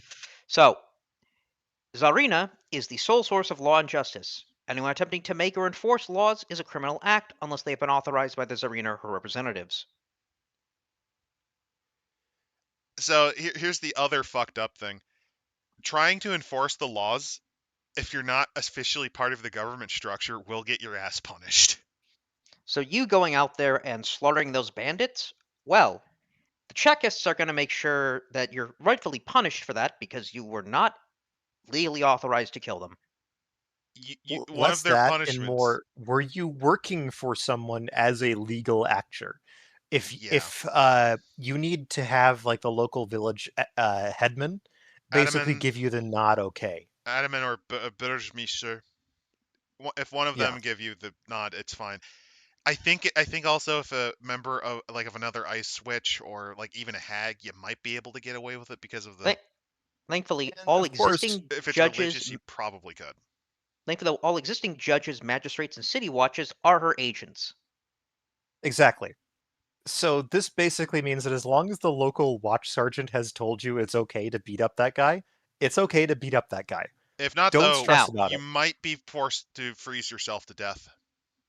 Now, interesting enough, it is not illegal to be a mutant or a servant of the ruinous powers in Kislev, unlike in the Empire. It's because the winds of magic blow so fucking hard in this. On the other hand, it is not illegal to kill them. Anyone who finds a nest of evil is free to wipe it out without facing any legal penalties. It was once a capital offense to work with the servants of chaos, but she's changed the laws. The reason why is however, she is perfectly fine at killing the mutants and cultists. The reason why is very simple. It's to prevent people from using accusations of being an agent of the ruinous powers for political reasons. Like, I don't know, I would say a witch that's just recently taken over the government. It also has a nice little benefit of just you don't have to worry about chaos infiltration as readily because there will be those that will die. Any open worshiper is just going to be killed. It doesn't matter. You don't have to have state-sponsored trials or executions. If there's enough evidence, someone's just going to kill them. But that's, I'd say, Tsarina law. The problem is there's a second law system that's still used in some of the backwoods places. The Ungol law. And the fundamental of Ungol law is that a group is responsible for the actions of all of its members. If a member commits a crime, any member of the group may be punished for it. This was solely written because collectivism. They know. No, this was solely written because there's always a player that you sometimes have, especially if you're in a new group, that will be a complete shitter and basically do something really stupid. And this is a way to get the group to correct that behavior without you having to step in as the GM. That is my understanding of that paragraph. Probably. My understanding of that is this is basically don't be an antisocial dickhead. The law. Funny enough, Gospodars are considered to be one family, meaning any crime committed by one Gospodar can be avenged on any other Gospodar. That one was probably jury-rigged in because of the whole tension. No, that's something that Karina dislikes. Because that just means you could just punch a random Gospodar. Now, time out for a little bit. Remember when we covered, I think it was a year and a half ago, Mystic Transylvania? I thought we covered Mousillon. No, Mystic Transylvania, the Ars Magica with the Oh, Kingdom the of Ars Hungary. Magica Oh, book. yeah. I thought you Yeah. were comparing it to Sylvania with a little sneaky. No, this reminds me a bit of the court system that was in Hungary at the time, where Yeah. every ethnic group was technically under their own legal code.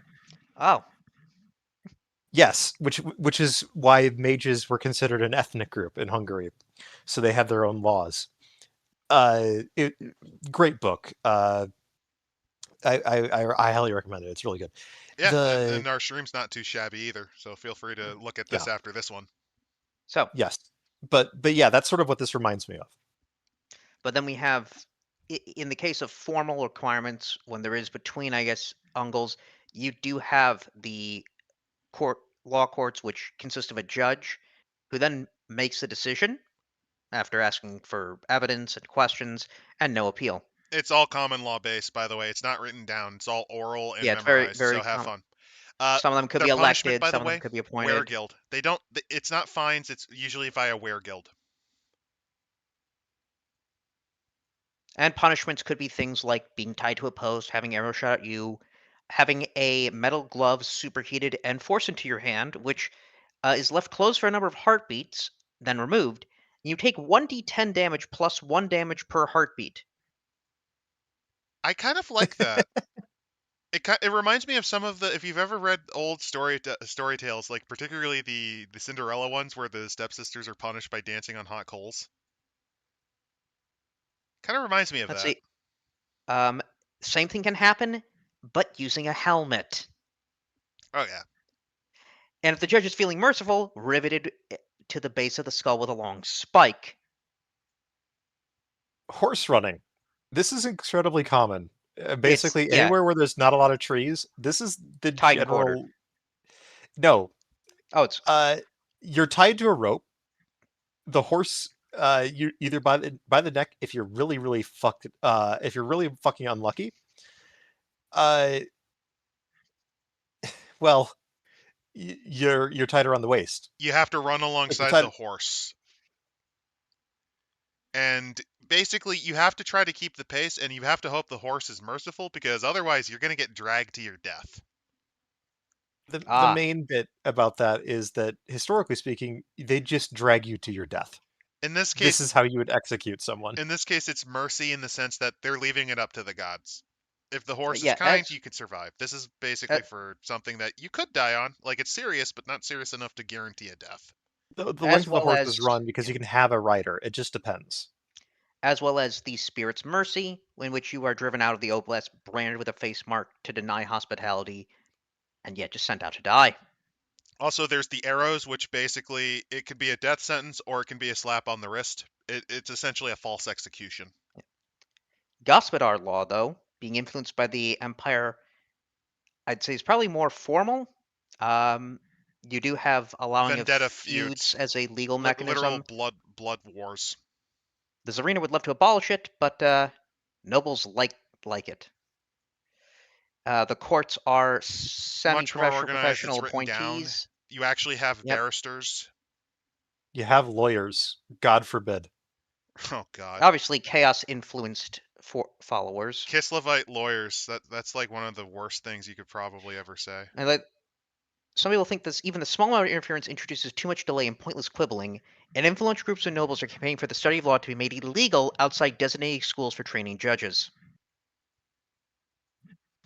I'm not surprised. Imagine a world without lawyers. No, the judges are way, supposed to play people- lawyer, so they can rig it so that they get the ones they want. Lawyers are also technically illegal because lawyers cannot publicly speak in court, even in their own defense. Unless they have been appointed as judges by the Tsarina. Yes. They're mostly used in pre-trial. Right. It's a fun one, though. That's fun. Also, Gospodar laws, it is illegal for any adult males to not have, maintain, and practice with an appropriate weapon akin to Sikh law, which makes sense because they're on the borders of fucking chaos wastes. And as for punishments, it's very similar to Tsarina's law. Anyway, the Chekists. Yep. As secret police.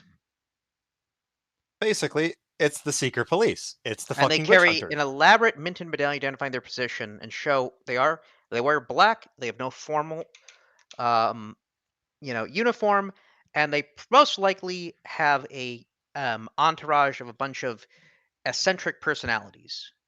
A PC party, basically. Maybe Uh, one of them is a wizard and also has a wizard follower in a long-running series that has not yet been completed by a famous author. Yeah, possibly. And now we move on to religion and custom. I want to speed this up a bit because we've been kind of stuck in the weeds. Storm of Chaos is funny, but Yeah. we're Storm of only on Chaos page is funny, but 57. here we go. Ursun, Bear deity, god. bear We bear covered god, him He's a pretty bear. well. god Bear. of bears. Roar. Well, I do like the strictures here. Never hunt a bear in winter. Bears can only be killed by the strength of your hand or the flight of an arrow. Shun the comforts of indoor life whenever possible. And eat fish at least once a week as a bear does. Yep. It's not as organized as some of the other cults, like in particular comparing it to Ulrich, it's not as organized. Then, if you spend your rune points to the Cult of Ursun, you get the following skills. Animal training, and priests can get follow trail, outdoor survival, and very strong. They do not show, though, the other benefits that you get from similar cults. Clearly, this is a poorly made recreation of Gloranthan role-playing games. I knew you were going for that. I mean, they might have It's actually taken it as Yeah, inspiration very on much so. structure. Oh, very much so. Daz is the next one. Of course, he's Fire the and sun god. He's Fire essentially a and combination Sun. of Ahura Mazda He also and early has Iranic a pantheons. son called Dazmelio. Das I is also swear to known God. for archery, if I recall. I do like this, though, here, with women in religion. So, primarily Ursun, Tor, other gods, it's for men, but the cult of Daz permits women in the lower orders, as preserving the hearth is the duty of the entire household. But the scarcity of priestesses in other religions makes such an appointment a rare occurrence. In general, Essentially, again, Iranic religion. The Iranian religion, it was solar worship traditionally, and fire is basically small sun that you bring in house. It makes sense. Hey, look, it's a Randall flag from the stand. oh no, This is where he got popped out of after the nuke. he's like, wait a minute, Then we just have oh, Thor. I'm not the devil in this setting. Yay! Yeah, Tor. We just have Good Thor. old Tor. It's His Thor. name is It's Thor. God of It's thunder just and fucking lightning. Thor. It's not even hidden. Look at this fucker. No, because his symbol's an axe. Look at his Yeah, neck. yeah. Look at this freak. His head is smaller than his. Pure, He looks like a Ren and Stimpy character. This is a pure Chad. Ulrich and Tal He have is some yo. worshippers. There's a Kislev god Salyak who is just Shalia. That's literally And it's just Shalia. Kaliat, which is and this one god I didn't really know of. merchants. And then Kalita Handbridge. is the version of the hand. Like, yeah, who cares? Since Yep. gold is the silver of Da, gold is the metal of Daz, silver of Tor. Kalita is more with trade goods and materials. Yeah, we can move on. And then we get into the thing that everybody loves: hags. Your Hags, wise hags, women. hags. Give us more hags. But everyone hates them. Well, yeah, because Why are you calling your Oshia hag? It's out of respect. They're old. Their digital eggs are dried. No one questions them among the Ungals, just because from their culture. Well, not only that, but they have powerful magic, legitimately. They deal with the minor spirits that appear in the steppe, so similar to, I would argue, the wood elves and their spirits. Also, Rothern has a good point. Basically, the cults that you see in Kislev are very heavily based on Perunic religions, a combination of just Romuva and Yep, because Perrin had an axe, but he was basically just Thor with an axe. Yep. Then there's minor spirits, tainted. So yeah, there's a lot of tainted shit too. Then there's the ice witches, because, like I said, we have to kind of pick up the pace. Why not? Also, that art's good. That's a fun chaos monstrosity there. So it's pretty great. The Sisterhood channel the ancient widow's cold flows. They were formed over 1,000 years ago by the Khan Queens. And there is a reason why they don't allow men, because it is prophesized that once a male witch will one day taint the pristine flows of ice magic, changing it forever. What other civilization in Warhammer Fantasy talks about not having a male sorcerer? The And Dark ice Elves. is very similar to water. Because it's literally the same fucking thing. What just other, in a and different also what matter other state. civilization? What other civilization also doesn't allow male sorcerers or male The wizards? Bretonians, but that's because the elves abduct everyone and fucking kill them. I think, if So, I recall thankfully, correctly, though, they do the same thing, but they just kill them. no, well, yeah, they will if they're hedge wizards, but some of the times they just send them out to the Empire. Makes sense. And for each year, as part of the winter equinox celebration, ice witches tour the local Gospodar communities and appraise shivering lines of peasant girls to see if any have the spark of magic within them. Essentially, imagine like you have to the equivalent of Christmas. You go out, you're freezing your ass off as a little girl, and then this lady shows up with her ice sword and just points and says, "This time you." That's how they do. It be how they do, like. Yeah. And then we have their customs. So normally, you would think birth would be highly celebrated. No, it is muted because no one knows what will happen to the infant later in life. Once they know a few days later that the baby is not dead, they will commend to the protection of Dawes and welcome it into the community. Which makes sense because in harsh times, it's not uncommon for babies to just suddenly die in the first week. Yep. And to celebrate, Also, they a pass hag it. comes over and says, "Yeah, here's your kid's curse for the rest of their life. I detected on them. Have fun." If they have taint. Which is an interesting choice. But then, to celebrate, they pass the baby through the flames of a large fire. It is regarded as very bad luck if the baby does not start crying when they are put under the burning flame of a giant fire. And if you drop them in there, don't pick them up because that's a really bad sign. Marriage. Marriage is a joyous occasion with toasts and speeches and great features. And a lot of drinking, as in it's drinking so much even the Dawi are kind of going, you can chill out a bit. There is so much fucking vodka. Just all of the vodka.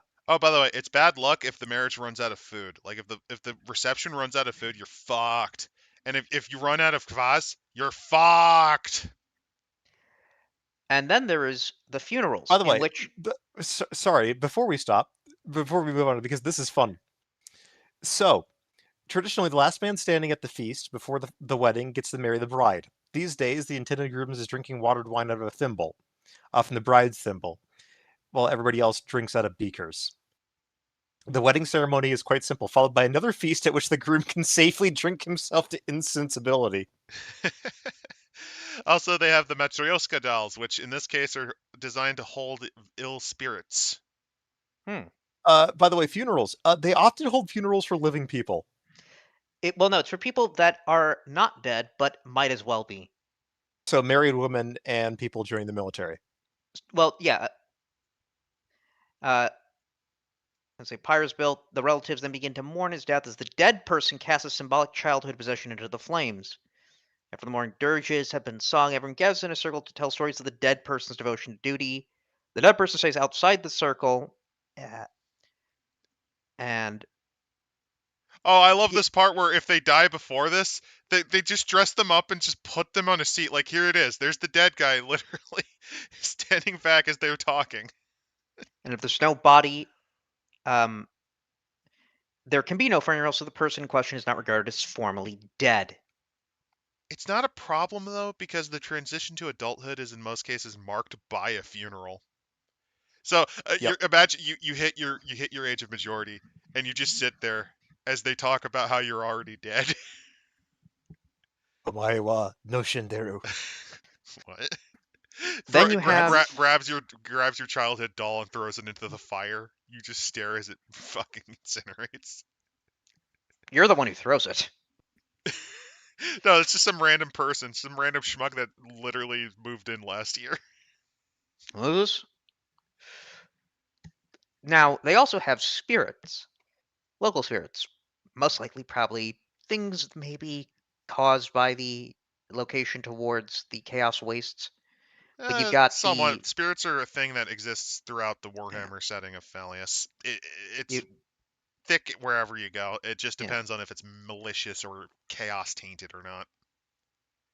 Then you have the Domvoy, sort of these kindly grandfather, though somewhat mischievous spirits that could look like an old Domovoy. peasant. Domovoy. Oh, It's a similar to a brownie. It's like it's similar to a yeah. brownie or a fair folk that helps you in the house. You have the... There's some interesting spirits from Slavic folklore. One of the more interesting ones is they have their own equivalent of like the creepy grandfather that lives in your bathhouse. And if you provide him, I think it's with either soap or something to eat, he'll ensure that things go well. Otherwise, he might just randomly attempt to drown you in the tub. You've got the Polvoy, the Poldnista, spirits of fertility for Yeah. the soil. Then there's the Leshy, Uh, which are the spirits of haunted forests and malicious desires. They resemble a peasant without a belt. The Leshy also appear to its victims as if someone they know. It's similar to a Kelpie. And then there's the Vodianoi, which are evil water spirits, which is interestingly enough actually based on a real Slavic water spirit. It is the ghost of, I believe it's virgin girls who died before marriage. And Now, in this the, case, it is, yeah, well, no, it is a and naked old man. here's the other thing. They also were the inspiration for the Vila from Harry Potter. There are also half fish, half human creatures that drip with slime. Oh, that's the Rusaka. Yeah, the Rusaka. The Vodianoi is a different one. Yeah. Well, I'm also thinking, isn't that the Oh no, the Vodianoi is based on a isn't this Siberian. That also, one's actually based isn't on a this? Siberian water spirit.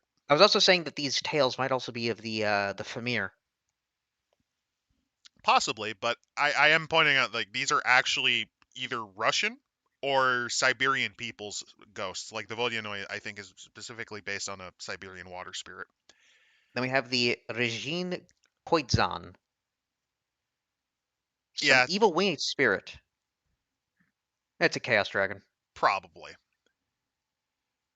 And now we get to what the oblasts are. Here's what So the if you're going terrains to are be like. venturing here, it's going to be cold, although it can be very cold, in which you have to take a toughness test every 6 hours. Otherwise, it means a -10 to all other tests. And then there's extreme cold where it's cut in half, but you also get damage from frostbite. There's countermeasures to it.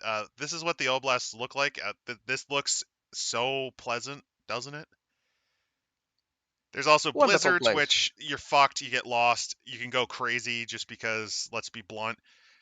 Hmm. This happens in real life. In Warhammer Fantasy, it would just happen faster. Having faster and going mad might actually mean you're now possessed by a demon. And what are some of the features of the oblast? There's isolated settlements. Basically, each oblast has little villages. Sometimes they're ungle. Old, A lot of them old are also tainted nomadic. ruins, A lot of ruined haunted towns. battlefield.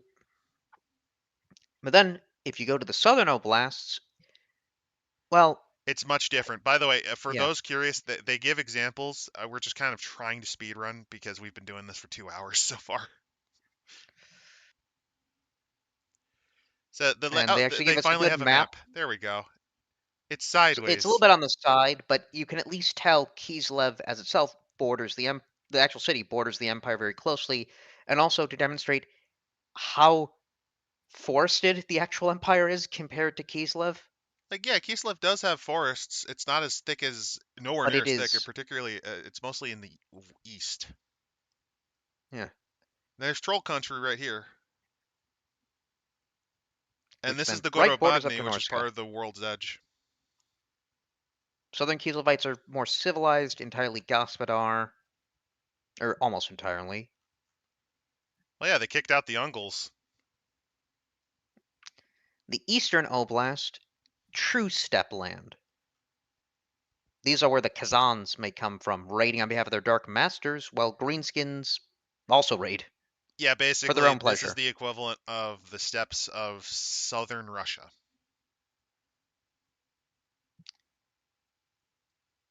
And West. let's see, there's You have the Volk. Oh, west. hey, look, there's there's Volgograd, aka Stalingrad, Volksgrad. It's the last major Is settlement repeatedly before the been High targeted by Pass. greenskins and has a high wall as a result. Yep. The western is almost flat and completely devoid of forest. It's Mostly also like Gospedar steppe. sprinkling of Ungol. And there's also The sayings north. for each of these, by the way. Yep. The northern Oblast. Again, classic steppe, mostly Ungol. It's a shithole. And Troll Country. Yeah. Overwhelmingly nomadic Ungols. With trolls. Because here's the thing, Troll Country officially is owned by Kislev, but they basically control fuck all in it because of how horrible the place is. What are you going to do, ask the trolls? But then after that, we get to the cities, of which there's primarily 3, Erengrad, Prague, and Kislev. Erengrad, funny enough, has a temple to Manon, because it's a port city. It's their biggest and only major port city. It even has a Telean quarter. Which is a nod to, it could be also a nod to Tsargrad, aka Constantinople. Because Constantinople had its own Italian quarter. 2 of them, actually. Yeah, there is a hag house, because remember, this used to be Oh, an I Ungol like this city. map. Here's the map of Erengrad, which I think is Oh, pretty nice. it very much, I feel like it just gives a bigger size. It's like, this feels like a proper city. It is kind of silly that they only have one major bridge, though. It works. They also have a Bretonian quarter, which is the most flood-prone and undesirable part of the city. Well, it reminds them of home. I just like the idea that the Bretonians And show up and the Kislevites just have so much contempt for them. They just put them in the shittiest part of the yeah, city. they never seem to strike it big. You know, probably because they're much more honorable, and I feel like the Kislevites kind of out-trick them. I mean, it But just we do sounds have like they hate also, them. There's an Empire quarter as well, which is in a much which better is spot. the Cannoneers compound as well, because this is the one of the few places outside of Nuln where cannons are actually manufactured. Which is comparable to the Tula arms plant, as well as Ryazan, which was a major industrial manufacturing area, particularly for artillery for the Tsar. That is, though, the low quarter. The high quarter is That's where the the Empire quarter and Elves are. Yep. Basically, I'm sorry, we're kind of speedrunning the back half. If you want to read more of it, I suggest getting this. It's a pretty good splat. We really had a lot of fun just shooting the shit over the first third. And you can get a copy of it from rpgdrivethrough.net in the description if you want it. And we've got all of our great temples, including, funny enough, a Garden of Mor. Well, even though Mor is not yes. really worshipped. It's still good to have someone No, dedicated as a psychopomp. No. Mor is worshipped by basically every human culture. Yeah, because he's the He's father the of god the of the dead. It's just not a popular. It's not a popular Death cult, gods but in there's general were always never cults popular of Mor. historically. Like, to give you an idea, there's almost no in ancient Greek society, for example. It's very rare that they have any temples dedicated to Hades. Like the largest of them were traditionally on sites of older, more important deities. And even then, you know what they were usually relabeled as? Zeus Chthonios. Chthonic, Earth Zeus. Because there is an underworld variant of him. The term Pluton specifically refers to most of these temples legitimately just being places where natural gases rise up and kill people. Like, you know, the caves where they have natural gas and you just drop dead? That's where they usually dedicate temples to Hades. Death gods are not traditionally very popular because you don't want to invite it. You don't want them to pay attention to you. And there has never been, for example, there's never been a temple to Thanatos, the literal personification of death. Well, he's a personification. He's not a god. No, he is a god. He is death itself. And unlike Hades, who is at least somewhat even-tempered, no, he'll just straight up kill you. Well, no, I mean, then again, there are benefits to worshiping gods like Nagash. I mean, we're all going to be part of his at Necrotopia at one point. Why not? Why not support him? I mean, another example of this is, I mean, among the Phoenicians, just a little bit of history spurging. I know we're going very off track, but it's fine. It's fine. It's fine. Among the We've already admitted Phoenicians, that. one of the many Baals, which are the term for lords, is Melkart, who is a combination of wealth god but also chthonic god as well. Not as affiliated with the underworld, which is why he was much more popular compared to, say, the Roman Pluton, who is a wealth god but also an underworld deity. Mm. Basically, if it's a chthonic god, they're usually not very popular. But we do have then Prague, Prague. which is just fucking cursed. It is cursed. Because remember, it got destroyed so much by chaos that, yeah, it's very tainted. The walls just kind of occasionally grow eyes, and you just have to get the bricklayers to blow it up. And mouths and... And sometimes houses just grow teeth and eat you. It's fine. Yeah. It's fine. There's the new town, which is probably the healthiest part of Prague. Keyword being healthiest. It's not great. I mean, this is where the sunworms and chaos slime were kind of around. And Oh no, the new town is the worst part. Sorry, I misread. I forgot that's the part that got fucking burned down. Oh yeah. The drains are scabrous sores that ooze stinking fluid. Yeah, this part of the city is horrible. And then there's, of course, though, the old town, which... By the way, be careful. The roads occasionally just change direction. Don't think about it. The deep city, which the Ice Witch is building a great laboratory below, as she has discovered some dark magic source far beneath the city. By the way, this is a hint at a plot line they eventually dropped, which is that, if I recall, did they mention it in this adventure? Oh, there's Do an I want to adventure. spoil it? Essentially, Prague is where one of the law gods is resting, apparently. Oh yes. Well, that wouldn't be dark magic, but no, the chaos god Well, of like originally the law gods were basically treated in the Moorcock way of excess law equals just as bad as chaos. chaos. The But yeah, gods of Prague law. is fucking cursed. Which god is this? A stasis. The purity of just form itself. Ah, here's the street of shifting signs. Before this war, the street was home to grocers who scrawled their wares, so yeah, it just kind of changes. By the way, anyone from Prague or who stays here too long, you just kind of occasionally get these. You could become weak-minded or gain a stutter or become sickly. Here's what Prague looks like, and doesn't this look like a great place to live? Don't you like how the vast majority of it seems to be fucking made up of squalor? And don't forget, you might get the Prague affliction, such as a stutter, being jumpy, clubfoot. I just mentioned Almost them. like it's a fucking cursed and mutated place, and you should get the fuck out of here like it's Mordheim. I'm gonna be Only without the honest. This is treasure. making me yearn to return to Mousillon. Fuck Prague. Also, is it?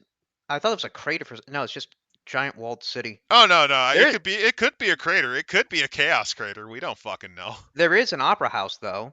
I'm sure the music is just so beautiful and just sweeps you off your feet and makes you do so many debaucherous things for the true gods. I just love the idea that at one point the curtains just open and you just have a Herald of Slaanesh just fucking playing the harp. Oh well, don't forget that. There are vampire societies. Yes, there are, and one of them is a major character. The Velaznikovs, which have claimed descent from Von Esch, so Von Karstein. Spoiler alert for those who don't know. Von Esch is Vlad. Yep. The Kalashniviks, which are Lamians, and then the Uprovs are not aligned, and Sigmar knows what the hell those are.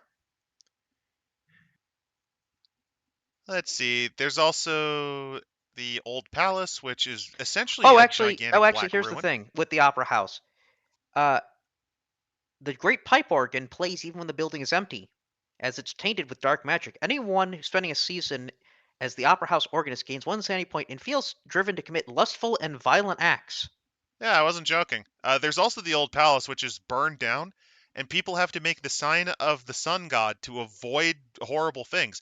Oh, and every now and again, you just hear a girl cry, and you can see her remains on the wall. Anyone using non-divine magic must roll an extra dice because of casting spells. If they roll doubles, they suffer. Hags and Ice Witches suffer Tzeentch's curse.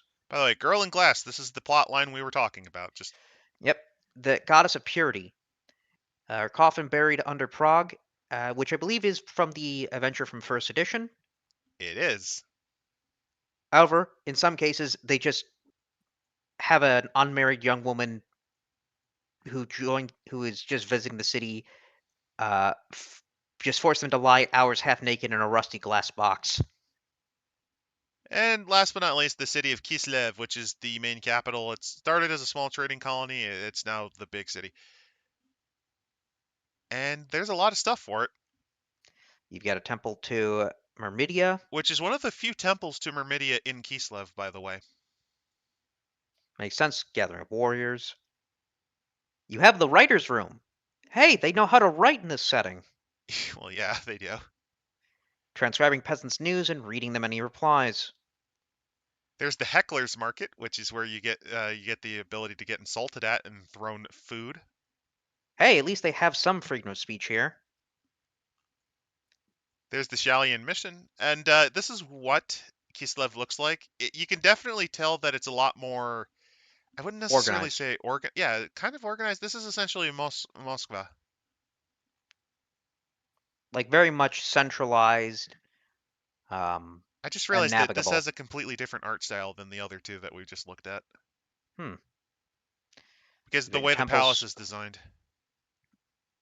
Yeah. Well, remember, the temple got destroyed. No, see how the palace is done in a two-dimensional, like it's not done from a top-down, it's done from remember, it's front view. probably also bigger, and there's probably more. There's other things you can do in there. You also don't see the houses. You just see where they kind of are designed, which I think is interesting. You've got obviously the big the Boca Palace. Yep, Temple of Tor, Temple of Mor, Polka's livery. There's a lot of places. Like, let's be honest. This is basically every city that you need to know. Bunch of prospects. Seriously, look at all this stuff. The Czechist building. Oh, you need a place for your secret police to do horrible Beyond it crimes is a bare cobbled we have courtyard. the KGB building at home. Windowless buildings of gray stone, but with a single black door at its center. Within the building lies torture and death for the enemies of Zarina or those who conspire to worship the dark gods. Oh shit! They just have Lubyanka. It's just Lubyanka. It is. Just at any point, you could just have your party get abducted by the Chekists because they fucked up, and they just get beaten by oranges in bags until they confess their crimes. There is the Imperial Embassy, though, which is controlled by Altdorf. Or at least it's why wouldn't it be? Altdorf's the capital. The Jewel of Kislev Distillery, which is where kvass and vodka is produced. You've got some docks. There's also another Shrine of Manan, which is, again, pretty rare. Because actually, I'm looking back at the map here. If there is a river that flows through here, so makes sense. Yeah. Again, this is all incredibly useful information if you're actually planning to play or run a game in Kislev. It's exactly what you need. They do have a fire watch. This is very common in large cities. It is interesting that this is the only city that has one. My guess is because let Prague burn and let it stay burned next time. Look, Prague burning can only be a net positive to the Kislevite economy. Then we go into finally the character creation. Yeah. So if you decide to create your characters, you could be Godspar, Ungol, or you could be mixed. But that's going to be a target for bigotry and racism. There's also provincial features, which include some basic stuff for each of the oblasts. If you want to, if you want to do specific stuff at character creation. Yep. Your height, your hair color, eye color. Some settlement name. Here's how you can do your settlement names, which I think is pretty neat. You could be an expatriate. Here's some names. I love second element, ski, ova, osk,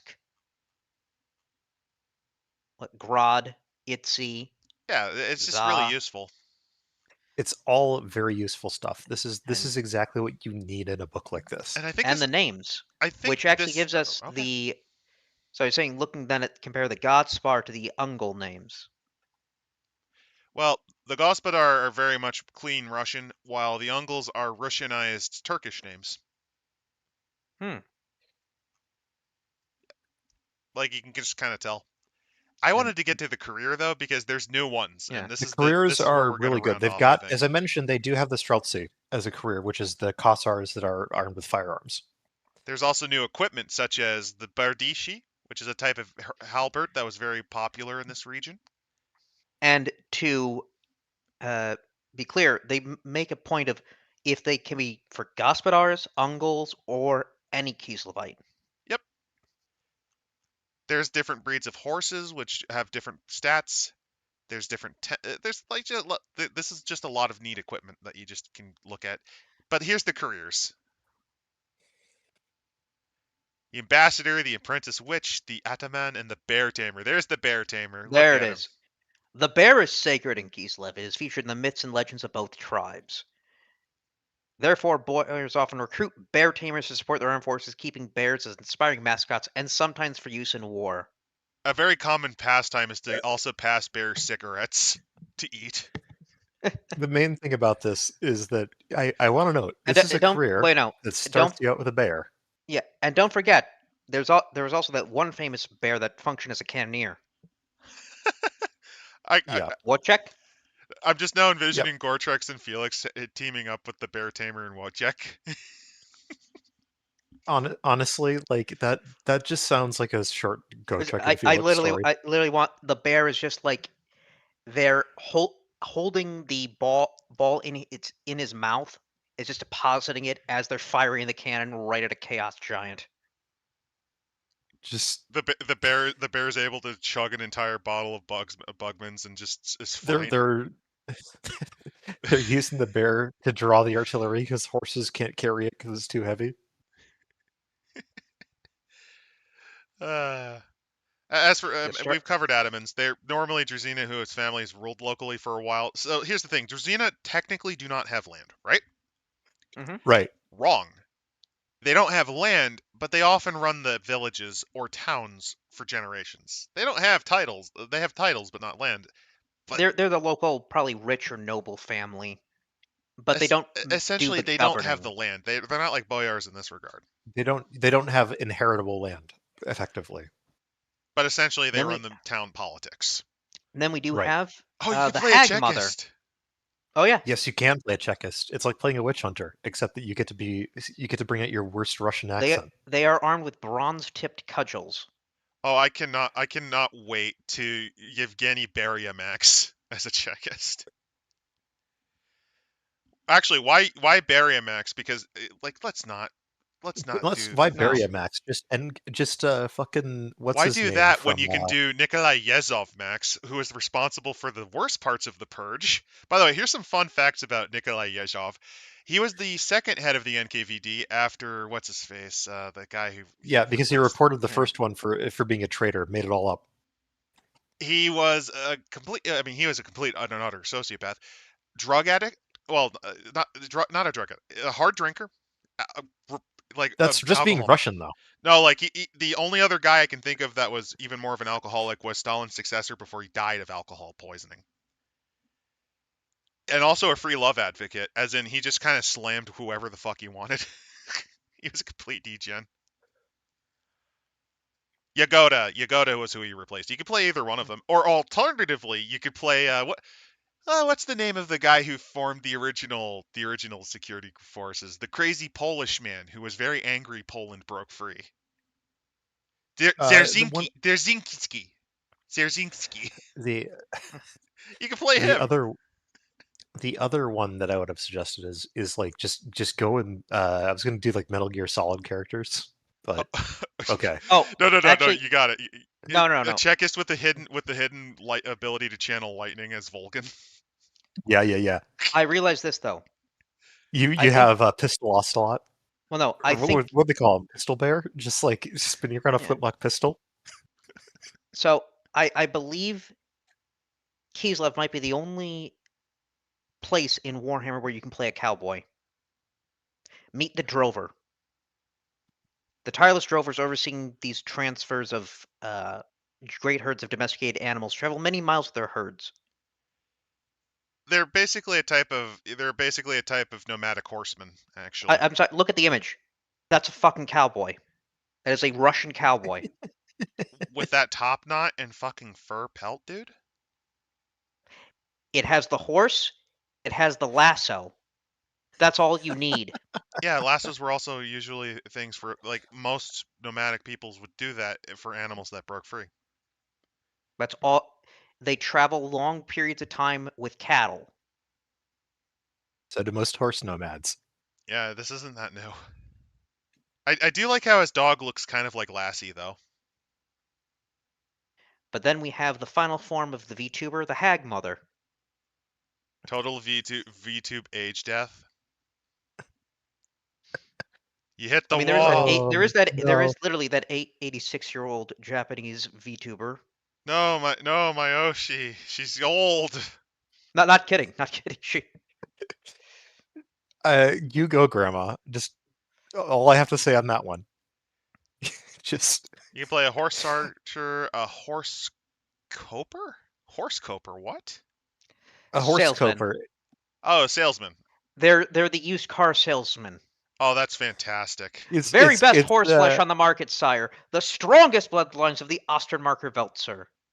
Hey, the name is Yuri Stevinovich, greatest horse barterer in the great city of Kislev. I have great horses, ruins, tawdries. Some will happily paint rotten teeth white, pass off diseased nags as shy, and proudly boast infertile stallions as sire line of beauties, sir. This baby can ride thousands of leagues before getting tired. You can see the horse is clearly lame. Only used once. Only the finest used horses here. Don't forget name. By the way, you get horse, you also get food for free. As he pulls out a knife that you can use to kill the horse. Throw a knife in for extra copper.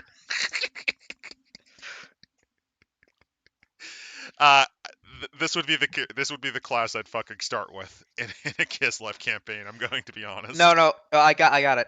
Horse copper, Chekist. Okay, we're going with the standard Soviet max career. Yeah. Well, we got to have the bear tamer. Actually, is the bear tamer a basic career or an advanced bear tamer career? is a basic career.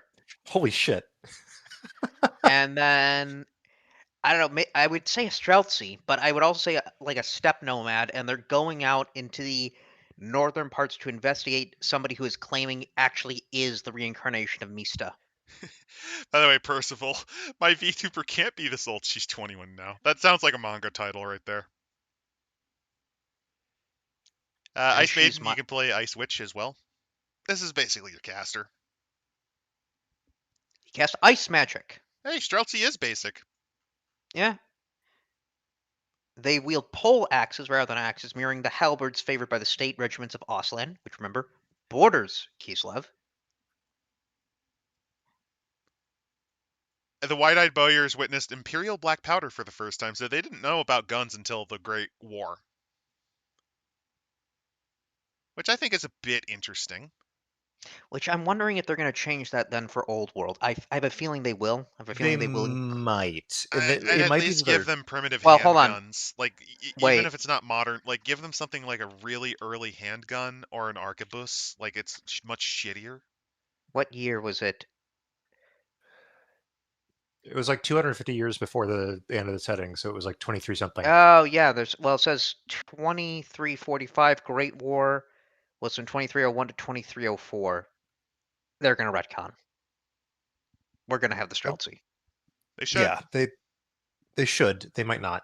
But mind you, that would mean that like the Empire's the only one with firearms aside from the Dwarven models, which might be a thing where they just don't want to do that because it's Cathay has firearms. You could just have it. Yeah, it's Cathay. Well, you could also just have them you could have them have primitive handguns. You know, the crappy handguns, Or you know how culverins, like, they used to be smaller and you Mhm. could prop them on like a rod so that you could fire them before they became the serpentine cannons that they're known for. Yeah. Just have it be like 14th century guns that you'd see in Europe, Hmm. like at least Yeah. among the Kislevites. All I'm But then, thinking of is that scene from the start of Kingdom Come Deliverance 2 with they're trying to shoot each other at basically point yeah, blank with the guns and they miss and they kill the horse. Also, you know what they also need to do? They need to have the Kislevites have a wooden cannon. And then here's what you could do. You can then have the Skaven have an equivalent that's made out of rotting driftwood that actually is Skaven will not be in Old World. no, but they're Uh, busy. here's why I'm thinking of They're the busy This killing is my shit themselves in post. Civil War. No, this is my shit post idea. I just But wanted to do this. yeah, And then you have the equivalent of for the Skaven where it's actually not designed as a cannon at all. It's just given to them to explode. Like it's literally a suicide bomb. it's just a bomb. classic Scryer invention. The hideaway explosion. If you ever want to make a big boom to scare away your enemies. You kill your enemies with the splinters of the cannon and the remnants of the And fucking crew. yourself. Well, no. You give it to your most trustworthy bannerman, Yeah, that's the entire point. Like that's my idea for the Skaven. who goes up to the front and then is said it'll create a big explosion that will annihilate your enemies. Never told it's also themselves. That's hilarious. But now we go into the magic. Which I think we can kind of skim. Yes, A lot of this stuff is game information, which useful, not super needed. yeah. I mean, I think a big difference is with the hag witches. They're not going to be innately using magic. They're also going to be using ingredients. Ingredients do give bonuses to casting rolls. Yeah, While it makes it the ice easier. witches, It's similar to it's a bit. You're saying this, but this is like a thing for wizards. If you have reagents yeah. and stuff, it does the same thing. Oh yeah, And then they have a adventure, which we're not going to go over. It's not that it's bad. It's just legitimately, it's getting late, and honestly, we don't like to show off the entire book because hey, this is a pretty solid book. I like it. There's a bunch of statistics for various monsters, which is always good. Yeah, oh yeah, that's always really nice to have new monsters because it is right on the border with some really nasty things. what do they give? Let's see, bears, in which you get common bears, cave bears, and ice bears. Well, yeah, The eyeless ones, which are their undead. Yep. Normally, the dead, to prevent the dead from trying to head back to their stanitsa, you stab the eyes out of them so they don't know where to go. Firebirds, which are like phoenixes, but assholes. well, this is Frost actually fiends, based on a Slav because the Slavs have their own version of the Phoenix, which is more malevolent. That's why. and the frost fiends, which is a bat-winged monstrosity.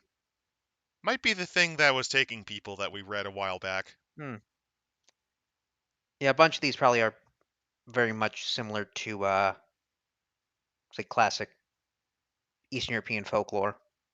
A Yeah. And little then, of bit. course, they give us the trolls, Because you have to, if you're doing trolls, you have to. They don't which call it Troll I Country like. because it's Hold all of on. Fox's son. In this case, I believe it's possibly the ice troll they're looking at. Um, they regenerate 1d10 wounds at the start of each turn. At the Yeah, start of its turn each that's the round. thing about trolls. They're damn near impossible to kill if you don't hit them with fire. Fire or magic. Also, they have the stupid trait, which is always a very fun trait. Well, yes, animosity. No, it wasn't animosity. They did have the stupidity trait, I think, in the game. And then they also have the ability to vomit. Yeah, because their bile is also very dangerous. No mutant bears, that's a shame. They might have it. Let me just. No. I'm surprised. Again, Oh yeah, going because from it's because Urson going from protects them. Total War, they might give us a giant elemental bear spirit. Also, this was one of the last books in the line, by the way, for Oh. Black Industries. I think they came out on a pretty decent note. It's not like a high note, but it's still good. There's a few more after this, but this is like the 24th of the line. And Yeah, because I could see at the end they've got listing all the books. The core rulebook, Realms of Sorcery, Tome of Corruption, Old World Armory, Bestiary, Plundered Vaults, the Children of the Horned Rat, Night Knight's Dark Masters, Tome of Salvation, the Leech Lord, Renegade Crowns, Knights of the Grail, Sigmar's Heirs. Yeah, I'm pretty sure this was the last of the line. It's not the last, but it's one of the No, last. there's a couple. There's Oh. a couple more. But yeah, I'd say second edition had a nice run, and this book is a very standard example of it. I can't really say it's like a hyper amazing version of what you can get. It's nice. It's very nice, especially if you want to do adventures in Kislev, because there is enough there that you can do stuff in it. I think it lacks compared to the Empire, but let's be fair. It's The because the Empire, Empire, yeah. The Empire has always been built up. It is the center place. right? It's It's your the default human setting. faction. Because if And we're going with this sort of pseudo late Middle Ages setting, they get the good mix of swordsmen, knights, gunpowder, magic, even the steampunk. And this one, they did pretty good because remember, they had almost no lore at this point. Like, not really. They had to kind of make it mostly up on the spot. They had some scraps and they had elements of the army that they used to have, and that was about it. I think they did pretty decent. Yeah. You could probably have had a bit more unit diversity, but it's fine. But they didn't have it at the time. Like, if I'm thinking back to what we have now, we have the Ashkina, these secret police of the Tsars. We've got the Kislevite warrior. In addition to the Kosars, the Kislevite warriors have halberds or swords and axes. You have the Tsar Guard, the Streltsy, the Ice Guard, which are an all-female unit, the Dervishes as a light cavalry. In Also, if you're addition to wondering, the what was it, the all female one? That's based on yeah, the brigades of death near the end of the First World War. really, I just thought they were just ice witches. Russia has had a history of women warriors, specifically during the modern period. That might be where they're getting their inspiration from. Could be. Because you had the night Um, witches and snipers in particular. so we've got the Kosovite dervishes, in addition, as well as the Ungol horse archers, the winged lancers, warbear riders, and the Griffin Legion. We've got the chariot of the war sled carried by warbears, as well as giant black powder cannons, uh, I and mean, your yeah, if you Hagwitch. combine the Arpads with the Piasts/Jagelians and then the Rurikovits, you can definitely have a pretty good army variety, especially if you start throwing in stuff like, because they have the Ungols, the equivalent of like Tatar units. Like, there's more than enough you can do with, and I am kind of mildly curious in the sense that it's an academic thing, because like I said, fantasy as a gaming line kind of poisoned itself to me. It's just going to be interesting also to see what they're doing, because they've You done a can't you lot can't really now. come back after what the fuck they did with End Times. Like, They have they did, and they have. It's like that. it's me. It's a me thing. It's Yeah, like, it's understandable, but explorations on Cathay. They're giving us a lot on Cathay, how it it's operates. neat and all, but it ends with a vampire having an ugly cry and ending the world. It's similar to how, like, why are you getting excited for this Star Wars product? It ends in Rey being all the Jedi. Like, who gives a fuck at this point? I know it, but if it's a good product, it's a good product. Yeah. And if I enjoy it, and I can also just fit it into my own personal lore. You know, it's damning if you have to hallucinate and invent fan fiction to cope with that. look, all they have to do is just bring back the Storm of Chaos timeline, and they've basically fixed everything. Fair And who enough. knows? Maybe in one of the infinite universes of which chaos is involved, and there is one where the Warhammer world is still going on. But in this case, instead of the Empire, it is an entire civilization of pygmies. Percival's They are asking, the should we I look at am the Tome of so funny. Corruption? I could have swore we did. Didn't we look at the Well, Tome of I you mean, guys Corruption? look the at thing is, the. if you're talking about the D1000 mutation table, it's the same one that's in the realm of chaos. Yeah, we did cover that. If we have It's Realm of it Chaos, yeah, it's quite literally the same one. because it's good. It's also Why make it again? They have you guys never also changed covered. it. I was about to say you guys also covered various some of the Black Crusade stuff, so you might be mixing those up.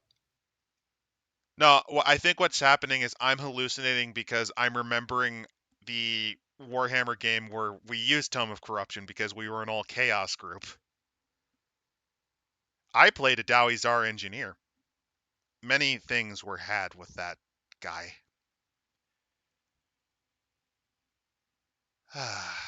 But after this wonderful trip into the world of Warhammer, next week we might be taking a trip into another fantasy setting. Hopefully, if the moon is right. The red moon is showing, so probably. I might get shanghaied into at least trying to referee a game of what was the specific minis you wanted me to do? We might We, try to we do first wanted you to, edition. yeah, we wanted to bring back first edition Warhammer because we were shitposting about that. Failing that, we do have. Warning, Well, I'm going in hold on. without knowing the rules, so I'll probably be as fair as any other shitty judge at a game store. We also might do what was it, the God's War? Yeah. God's War. We might end the year with actually doing a game.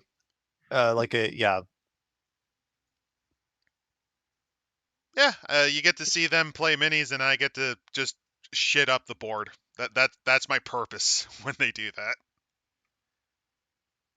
But for the rest, good night. Night, everyone, and remember, in Kislev, everyone watches you. We know what you did.